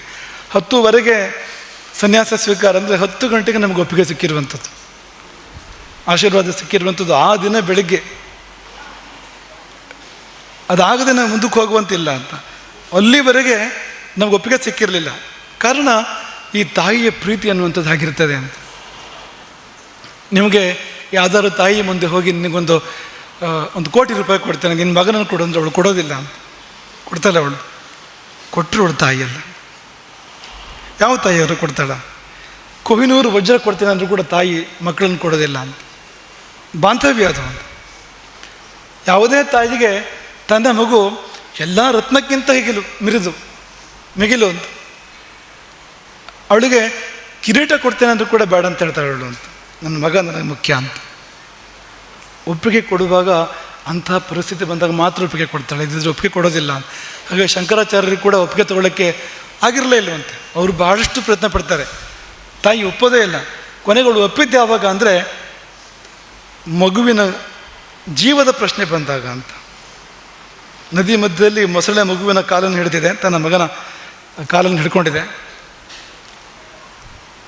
ಸಂದರ್ಭ ಏನು ಅಂದರೆ ಸನ್ಯಾಸ ತಗೊಂಡು ಮಾತ್ರ ಆ ಮೊಸಳೆ ಬಿಡ್ತದೆ ಅಂಥದ್ದು. ಸನ್ಯಾಸ ತಗೊಂಡು ಬಿಡುವ ಮೊಸಳೆ ಯಾವುದಪ್ಪ ಅಂತ, ಯಾವ ಮೊಸಳೆ ಇರ್ಬೋದು ಅದು ಅಂತ. ಸಾಮಾನ್ಯ ಮೊಸಳೆ ಎಲ್ಲ ಅದು ಅಂತ. ಸಂಸಾರವೇ ಮೊಸಳೆ ಅಂತ. ಸನ್ಯಾಸ ತಗೊಂಡ್ರೆ ಮಾತ್ರ ಬಿಡುವಂಥದ್ದು ಅದು ಅಂತ, ಇಲ್ಲಿದ್ರೆ ಬಿಡುವಂಥದ್ದಲ್ಲ ಅದು ಅಂತ. ಹಾಗಂದಾಗ ಆರ್ಯಾಂಬೆ ಆಗ ಒಪ್ಪಿಗೆ ಕೊಟ್ಲಂತೆ ಅಂತ. ಬದುಕಿರು ಕೊನೆ ಪಕ್ಷ ಅಂತ. ನನ್ನ ಮಗನಾಗಿ ಅಲ್ಲದೆ ಇದ್ರೂ ಕೂಡ ಬದುಕಿರೋ ಅಂತ ಎಲ್ಲಿಯಾದರೂ ಅಂತ. ಅದು ತಾಯ್ತನ ಅಂದರೆ ಅದು ಅಂತ, ಮಾತೃತ್ವ ಅಂದರೆ ಅದು ಅಂತ. ನಾವು ಹೇಳಕ್ಕೆ ಹೊರಟಿದ್ದೇನೆಂದರೆ ಇಷ್ಟು ತಾಯಿಯ ಪ್ರೀತಿ, ಆ ಬಂಧನ ಹೇಗೆ ಅಂದರೆ ಕೊನೆಯ ಕ್ಷಣದವರೆಗೆ ಒಪ್ಪಿಗೆ ತಗೊಳ್ಳಿಕ್ಕೆ ಸಾಧ್ಯ ಆಗದೆ ಇರತಕ್ಕಂಥ ಒಂದು ಪ್ರೀತಿ, ಒಂದು ಬಾಂಧವ್ಯ ಅದು ಅಂತ. ಆದರೆ ಅದು ಅಲ್ಲಿಗೆ ಮುಗಿದೆ, ಹೀಗೆ ಎದ್ದು ಬಂದಿದೆ ಅಂತ. ಸನ್ಯಾಸ ಸ್ವೀಕಾರದ ನಂತರ ಕೂಡ ಆ ತಾಯಿಯ ಆಶೀರ್ವಾದ ಇದೆಯಲ್ಲ, ತಾಯಿಯ ವಾತ್ಸಲ್ಯ ಇದೆಯಲ್ಲ, ಅದು ಇಡೀ ಸಮಾಜದ ಮಾತೆಯರ ರೂಪದಲ್ಲಿ, ಸಾವಿರಾರು ಮಾತೆಯರ ರೂಪದಲ್ಲಿ ಅದೇ ಮುಂದುವರೆದಿದೆ ಎಂಬುದಾಗಿ ನಾವು ಭಾವಿಸುವಂಥದ್ದು. ಹಾಗಾಗಿ ನಮಗೆ ಮತ್ತೆ ನೆನಪಾಗುವಂಥದ್ದು ಅದೇ ತಾಯಿಯ ನೆನಪೆ. ನಿಮ್ಮೆಲ್ಲರ ಒಳಗೆ ನಾವು ನೋಡುವಂಥದ್ದು ಅದೇ ತಾಯಿಯನ್ನು ಮತ್ತು ತಾಯಿಯರ ತಾಯಿಯನ್ನು, ಜಗತ್ತಿನ ತಾಯಿಯನ್ನು. ಹಾಗಾಗಿ ಇಂದು ನಿಮಗೆ ಕೊಟ್ಟ ಭೋಜನ ಅದು ಜಗಜ್ಜನನಿಗೆ, ಅದು ನಿಮಗೆ ಮಾಡಿದ ಅರ್ಚನೆ ಅದು ಜಗಜ್ಜನನಿಗೆ. ಅದು ನೀವು ತಂಪಾದರೆ ಅವಳು ತಂಪಾಗ್ತಾಳೆ, ನೀವು ಕಂಪಾದರೆ ಅವಳು ಕಂಪಾಗ್ತಾಳೆ, ನೀವು ಇಂಪಾದರೆ ಸೊಂಪಾದರೆ ಅವಳು ಸೊಂಪಾಗ್ತಾಳೆ. ಮಠದ ವಿಷಯಕ್ಕೂ ಹೋದು, ಸಮಾಜದ ವಿಷಯಕ್ಕೂ ಹೋದು, ಜಗತ್ತಿನ ವಿಷಯಕ್ಕೂ ಕೂಡ ಹೋದು. ಹಾಗೆ ಆಗ್ತಾಳೆ ಅವಳು, ಆಶೀರ್ವಾದ ಮಾಡ್ತಾಳೆ ಅವಳು. ಹಾಗಾಗಿ ನಿಮ್ಮ ಮೂಲಕವಾಗಿ ನೋಡಿ, ಸಾಮಾನ್ಯ ಆಶೀರ್ವಾದ ತೊಗೊಳಕ್ಕೆ ಬರುವಂಥದ್ದು ಯಾವಾಗಲೂ. ಇವತ್ತು ಹಾಗಲ್ಲ, ಜಗಜ್ಜನನಿ ಆಶೀರ್ವಾದ ಕೊಡಿಸಲಿಕ್ಕೆ ನೀವು ಇಲ್ಲಿ ಬಂದಿದ್ದೀರಿ ಅಂತ. ಶ್ರೀ ಮಠಕ್ಕೆ, ಶ್ರೀ ಸಂಸ್ಥಾನಕ್ಕೆ ಜಗಜ್ಜನನಿಯ ಆಶೀರ್ವಾದವನ್ನು ಕೊಡಿಸುವ ಸಲುವಾಗಿ ನೀವು ಇವತ್ತಿಲ್ಲಿ ಬಂದಿದ್ದೀರಿ. ಅಷ್ಟು ದೊಡ್ಡ ಒಂದು ಕಾರ್ಯವನ್ನು ನೀವು ಇವತ್ತಿಲ್ಲಿ ಬರೀ ಒಂದು ಭೋಜನ ಸ್ವೀಕಾರದ ಮೂಲಕ, ಒಂದು ಊಟದ ಮೂಲಕ ನೀವೆಲ್ಲ ಮಾಡಿದ್ದೀರಿ. ಹಾಗಾಗಿ ಈ ಊಟವನ್ನು ನೆನ್ಪಿಟ್ಟುಕೊಳ್ಳಿ ಯಾವತ್ತು. ಇವತ್ತು ಮಾಡಿದ ಊಟ, ಇವತ್ತು ಮಾಡಿದ ಸ್ವೀಕಾರ ಮಾಡಿದ ಅರ್ಚನೆ ಇದೆಯಲ್ಲ, ಇಡೀ ಜೀವನ ನೆನಪಿರ್ತಕ್ಕಂಥದ್ದು. ಇದು ಅಂಥದ್ದೊಂದು ಇವತ್ತಿಲ್ಲಿ ನಡೆದಿದೆ ಎಂಬುದಾಗಿ ನಾವು ಭಾವಿಸ್ತೇವೆ. ಹಾಗೆ ಸಾಮಾನ್ಯವಾಗಿ ತಾಯಿ ಅಂದರೆ ಅವಳು ಊಟ ಮಾಡಿಸ್ಲಿಕ್ಕೆ ಇರುವಂಥದ್ದು. ಅವಳು ಒಲೆ ಮುಂದೆ ಬೇಯಬೇಕು, ಒಲೆ ಮೇಲಿರುವ ಪಾತ್ರೆಯೂ ಬೇಯ್ತಾ ಇರ್ತದೆ, ಮುಂದಿರುವ ತಾಯಿಯೂ ಬೇಯ್ತಾ ಇರ್ತಾಳೆ. ಆ ಹೊಗೆ, ಆ ಕಷ್ಟ ಸಾಮಾನ್ಯವಾಗಿ ಅಡುಗೆ ಮಾಡೋರಂದ್ರೆ ಅದು ಗುರುತು ಎಲ್ಲರೂ ಇದ್ದೇ ಇರ್ತದೆ ಅಲ್ವಾ? ನಿಮ್ಗೆ ಗೊತ್ತಿದೆ ಅದು. ಒಂದು ವೇಳೆ ಈಗ ಆಧುನಿಕ ವ್ಯವಸ್ಥೆಗಳು ಬಂದ ನಂತರವೂ ಕೂಡ ಆ ಬಿಸಿಯ ಗುರುತು ಇಲ್ಲದೆ ಅಡುಗೆ ಅಂತ ಆಗೋದಿಲ್ಲ ಅಂತ. ಆ ಬಿಸಿ ಗುರುತು ಆಗೇ ಆಗ್ತದೆ ಅಂತ. ಇಷ್ಟೆಲ್ಲ ಕಷ್ಟಪಟ್ಟು ಅಡುಗೆ ಮಾಡಿದ ಮೇಲೆ ಬಿಸಿ ಬಿಸಿ ಊಟ ಮಾಡೋದೆಲ್ಲ ಬೇರೆಯವರು ಅಂತ. ಈಕೆ ಬಡಿಸ್ತಾಳೆ ಹೋಗಿ ಅಂತ, ಅವ್ರು ಊಟ ಮಾಡ್ತಾರೆ ಕೂತ್ಕೊಂಡು ಅಂತ. ಆಮೇಲೆ ಅವಳು ಊಟ ಮಾಡೋದು ಯಾವಾಗ ಅಂದರೆ ಅದು ತಣ್ಣದು ಹೋದ ಮೇಲೆ ಆಕೆ ಊಟ ಮಾಡುವಂಥದ್ದು, ಉಳಿದಿದ್ದನ್ನು ಊಟ ಮಾಡುವಂಥದ್ದು. ನೋಡಿ, ಒಂದು ತಾಯಿ ಊಟ ಅಂದರೆ ಹೇಗಿರ್ತದೆ ಅಂತ. ಆದರ್ಶವಾದ ತಾಯಿ, ಒಂದು ಆದರ್ಶವಾದ ಮನೆಯಲ್ಲಿ ಅವಳು ಊಟ ಮಾಡೋದಂದ್ರೆ ಹೇಗಿರ್ತದೆ ಅಂತ. ಅವಳಿಗೆ ಯಾವಾಗ ಸಿಗುವಂಥದ್ದು. ಎಷ್ಟೋ ಸತಿ ಕೇಳಿದವರು ಇರೋದಿಲ್ಲ ಅಂತ, ನಿಂಗೆ ಹಸು ಆಯ್ತಾ ಅಂತ. ಕೇಳುವವರು ಕೂಡ ಇರೋದಿಲ್ಲ ಅಂತ. ಇನ್ನೊಬ್ಬರು ಊಟ ಮಾಡಿದ್ದನ್ನು ನೋಡಿ, ನಮಗೆ ಚೆನ್ನಾಗಿ ಹಸುವಾಗಿದ್ದಾಗ ಬೇರೆಯವ್ರು ಊಟ ಮಾಡಿದ್ರೆ ಒಂದು ಸ್ವಲ್ಪ ನಮ್ಮ ಬಾಯಲ್ಲಿ ನೀರು ಬರ್ತದೆ, ಆಸೆ ಆಗ್ತದೆ. ಅದು ಕೂಡ ಇಲ್ಲದೆ ಆಕೆ ಬಳಸ್ತಾಳೆ ಅಂತ, ತಾನೇ ಸಿದ್ಧಪಡಿಸಿದ್ದನ್ನು ಅಂತ. ಆದರೆ ಆಹಾರದ ಗುಣಮಟ್ಟ ಅದು ಕ್ಷೀಣಿಸಿದ ಮೇಲೆ ಆಕೆ ಊಟ ಮಾಡ್ತಾಳೆ ಅಂತ. ಆ ರುಚಿ, ಆ ಬಿಸಿ ಅದೆಲ್ಲ ವ್ಯತ್ಯಾಸ ಆದಮೇಲೆ ಆಕೆ ಊಟ ಮಾಡ್ತಾಳೆ ಅಂತ. ಹಾಗಾಗಿ ಒಂದು ದಿನವಾದರೂ ಕೂಡ ನೀವು ಮೊದಲು ಊಟ ಮಾಡಬೇಕು ಅಂತ ಯಾವಾಗಲೂ ಸಂತೋಷ ಪಡ್ತೇವೆ. ತಾಯಂದಿರಿಗೆ ಒಂದು ಎಲ್ಲರೂ ಬಿಸಿ ಬಿಸಿ ಊಟ ಹಾಕೋದಕ್ಕೆ ಸಾಧ್ಯ ಆಯಿತು, ಅವ್ರು ಬೇಗ ಊಟ ಮಾಡಿದಂದರೆ ಅವತ್ತು ನಾವು ತುಂಬ ಸಂತೋಷ ಪಡ್ತೇವೆ. ಯಾಕೆಂದರೆ ನಿಮ್ಮ ಪೀಳಿಗೆ ಇದೆಯಲ್ಲ, ಹಿಂದಿನ ಪೀಳಿಗೆ ಇದೆಯಲ್ಲ, ಪೀಳಿಗೆ ಅವರೆಲ್ಲ ಹೇಗೆ ಮಾಡ್ಕೊಂಡು ಬಂದಿರುವಂಥದ್ದು ಅಂತ. ಅವ್ರು ಯಾವಾಗಲೂ 3 ಗಂಟೆ 4 ಗಂಟೆಗೆ ಊಟ ಮಾಡಿದವರು, ಮಾಡಿದ್ರು ಇಲ್ವೋ, ಅವ್ರಿಗೆ ಹೊಟ್ಟೆ ತುಂಬ ಆಯ್ತೋ ಇಲ್ವೋ ಯಾರಿಗೆ ಗೊತ್ತು. ಆಮೇಲೆ ಅವಲಕ್ಕಿ ಮಜ್ಜಿಗೆ ಇದೆಯಲ್ಲ, ಪದಾರ್ಥ ಮುಗಿದ್ರೆ ಅವಲಕ್ಕಿ ಮಜ್ಜಿಗೆ ಇದೆಯಲ್ಲ ಅಂತ ಕೊನೆ ಇಲ್ಲಿ ಅಂತ, ಹೀಗೆ ತಾನೇ ಕಳೆಯುವಂಥದ್ದು ಅಂತ. ಅದಕ್ಕೊಳಗೆ ಪುರುಸೊತ್ತು ಆಯ್ತೋ ಇಲ್ವೋ ಯಾರಿಗೂ ಗೊತ್ತು. ಊಟ ಮಾಡಲಿಕ್ಕೆ ಪುರುಸೊತ್ತು ಆಯ್ತೋ ಇಲ್ಲೋ, ಅಷ್ಟೊತ್ತಿಗೆ ಇನ್ನೇನೋ ಕೆಲಸ ಬಂದಿರ್ಬೋದು, ಮತ್ತೇನೋ ಆಗಿರ್ಬೋದು ಅಂತ. ಇಂಥ ಪರಿಸ್ಥಿತಿಗಳು ನೋಡಿ ಅಂತ. ಹಾಗಾಗಿ ಇವತ್ತು ಹಾಗಲ್ಲ ಅಂತ. ಇವತ್ತು ಆದ್ಯತೆ ಮೇರೆಗೆ ಮಾತೆಯರಿಗೆ ಭೋಜನ, ಮೊದಲ ಭೋಜನ ಅನ್ನುವಂಥದ್ದು ಆ ಇಡೀ ನಮ್ಮ ಪೀಳಿಗೆ ಹಳೆಯ ತಾಯಂದರೆ ಎಲ್ಲರಿಗೂ ಏನೋ ಒಂದು ಅವರಿಗೊಂದು ಸಮಾಧಾನ ಕೊಡುವಂಥದ್ದು ಎಂಬುದಾಗಿ ನಾವು ಭಾವಿಸ್ತೇವೆ. ಹಾಗಾಗಿ ಉಣಿಸುವವಳ ಉದರ ತಂಪಾಗಿರಲಿ ಅಂತ. ಯಾವಾಗಲೂ ಉಣಿಸುವವಳು, ಅವಳ ಉದರ, ಅವಳ ಹೊಟ್ಟೆ ಯಾವಾಗಲೂ ತಂಪಾಗಿರಲಿ. ಯಾಕೆಂದರೆ ಆ ಹೊಟ್ಟೆಯಿಂದಲೇ ಮುಂದಿನ ಪೀಳಿಗೆ ಬರುವಂಥದ್ದು, ಅಲ್ಲಿಂದಲೇ ಮುಂದಿನ ಪೀಳಿಗೆ ಬರುವಂಥದ್ದು. ಆ ಹೊಟ್ಟೆ ತಂಪಾಗಿದ್ದರೆ ಮುಂದಿನ ಪೀಳಿಗೆ ತಂಪಾಗಿರ್ತದೆ. ಆ ಹೊಟ್ಟೆ ಉರಿತಾ ಇದ್ದರೆ ಮುಂದಿನ ಪೀಳಿಗೆ ಕೂಡ ಉರಿತಾ ಇರ್ತದೆ ಅಂತ. ಮುಂದಿನ ಪೀಳಿಗೆ ತಂಪಾಗಿರ್ಲಿಕ್ಕೆ ಸಾಧ್ಯ ಇಲ್ಲ ಅಂತ, ಅಂಥದ್ದು ಅಂತ. ಹಾಗಾಗಿ ಅಂಥದ್ದೊಂದು ಭೋಜನ ಆಗಿದ್ದನ್ನು ನಾವು ಇವತ್ತು ನಾವು ನೆನಪಿಟ್ಕೊಳ್ತೇವೆ. ಅವತ್ತು ಕೂಡ ಈ ಸುವಾಸನೆಯಾದ ಭೋಜನ ಇದೆಯಲ್ಲ, ಇದು ಎಂದೂ ಕೂಡ ನಮಗೆ ನೆನಪಿರುವಂಥದ್ದು. ಹಾಗಾಗಿ ನಾವು ನಮ್ಮ ನಿನ್ನೆ ಮೊನ್ನೆ ಕಾರ್ಯಕ್ರಮಗಳೆಲ್ಲ ರದ್ದಾಗಿದೆ ನಮ್ಮದು, ಆದರೆ ಇದನ್ನು ರದ್ದು ಮಾಡೋಕ್ಕೆ ಸಾಧ್ಯ ಇಲ್ಲ ಯಾವುದೇ ಕಾರಣಕ್ಕೂ ಅಂತ. ಅಂಥದ್ದು ಇದು ಅಂತ, ಇದನ್ನು ನಾವು ಬಿಡಲಿಕ್ಕೆ ಸಾಧ್ಯವೇ ಇಲ್ಲ ಅಂತ. ಆ ತಾಯಿ ಹಾಗೆ ಇಡ್ತಾಳೆ, ಅದು ರದ್ದಾಗದಂತೆ ಭಾಗವಹಿಸಬೇಕಾಗುವಂಥ ಶಕ್ತಿಯನ್ನು ಅವಳೇ ಕೊಡ್ತಾಳೆ ಅಂತ. ಯಾಕೆಂದರೆ ಅವಳ ಮಿಡಿಲಿಗೆ ಬರಬೇಕು ಅಂತ ಅವಳ ಸಂಕಲ್ಪ ಇದ್ದಾಗ ಬರುವಂತೆ ಆಗ್ತದೆ ಅಂತ. ಅದಕ್ಕೆ ಬೇಕಾದ ಎಲ್ಲವನ್ನೂ ಕೂಡ ಆಕೆ ಅನುಗ್ರಹ ಮಾಡಿ ಕೊಡ್ತಾಳೆ ಎಂಬುದಾಗಿ ನಾವು ಭಾವಿಸುವಂಥದ್ದು. ಹಾಗಾಗಿ ಪವಾಡಗಳಾಗ್ತವೆ, ಚಮತ್ಕಾರಗಳಾಗ್ತವೆ. ಚಮತ್ಕಾರ ಆದರೆ ಪಂಗುಂ ಲಂಘಯತೆ ಗಿರಿಂ, ಕುಂಟ ಬೆಟ್ಟವನ್ನೇ ಹರ್ತಾನೆ ಅಂತ. ಎದ್ದು ಕೂತ್ಕೊಳ್ಳೋಕೆ ಸಾಧ್ಯ ಇಲ್ಲ, ಎದ್ದು ಬರ್ತಾನೆ ಅಂತ, ಎದ್ದು ಬರುವಂತೆ ಆಗ್ತದೆ ಅದು ಅಂತ. ಅದು ಅವಳ ಆಶೀರ್ವಾದ ಎಂಬುದಾಗಿ ನಾವು ಈ ಸಮಯದಲ್ಲಿ ಹೇಳ್ತಾ, ಇವತ್ತಿನ ಈ ಕೊನೆಯ ಕಾರ್ಯಕ್ರಮ ಇದೆಯಲ್ಲ, ಅದು ತುಂಬ ವಿಶೇಷವಾಗಿ ನಡೀತದೆ. ಅದು ಕೊನೆಯ ಕಾರ್ಯಕ್ರಮ. ಸಾಮಾನ್ಯವಾಗಿ ನಿಮಗೆ ಮಠಕ್ಕೆ ಬಂದಾಗೆಲ್ಲ ಮಂತ್ರಾಕ್ಷತೆ ಸಿಗ್ತದೆ. ಇವತ್ತು ಕೂಡ ಮಂತ್ರಾಕ್ಷತೆ ಸಿಗ್ತದೆ, ಆದರೆ ಅದು ಬೇರೆ ರೀತಿಯಲ್ಲಿ ಸಿಗ್ತದೆ.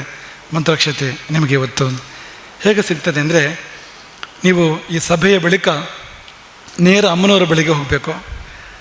ಅಮ್ಮನವರ ಸನ್ನಿಧಾನದಲ್ಲಿ ನಿಮಗೆ ಇವತ್ತು ಅರಿಶಿಣ, ಕುಂಕುಮ, ಬಳೆಯ ಜೊತೆಗೆ ಮಂತ್ರಾಕ್ಷತೆ ಅಮ್ಮನವರ ಸಾನ್ನಿಧ್ಯದಲ್ಲಿ ನಿಮಗೆ ಪ್ರಾಪ್ತ ಆಗ್ತದೆ. ಸಂಸ್ಥಾನದ ಮಂತ್ರಾಕ್ಷತೆ ಅಮ್ಮನವರ ಮೂಲಕವಾಗಿ ನಿಮಗೆ ಪ್ರಾಪ್ತ ಆಗ್ತದೆ. ತುಂಬ ವಿಶೇಷವಾಗಿರುವಂಥದ್ದು.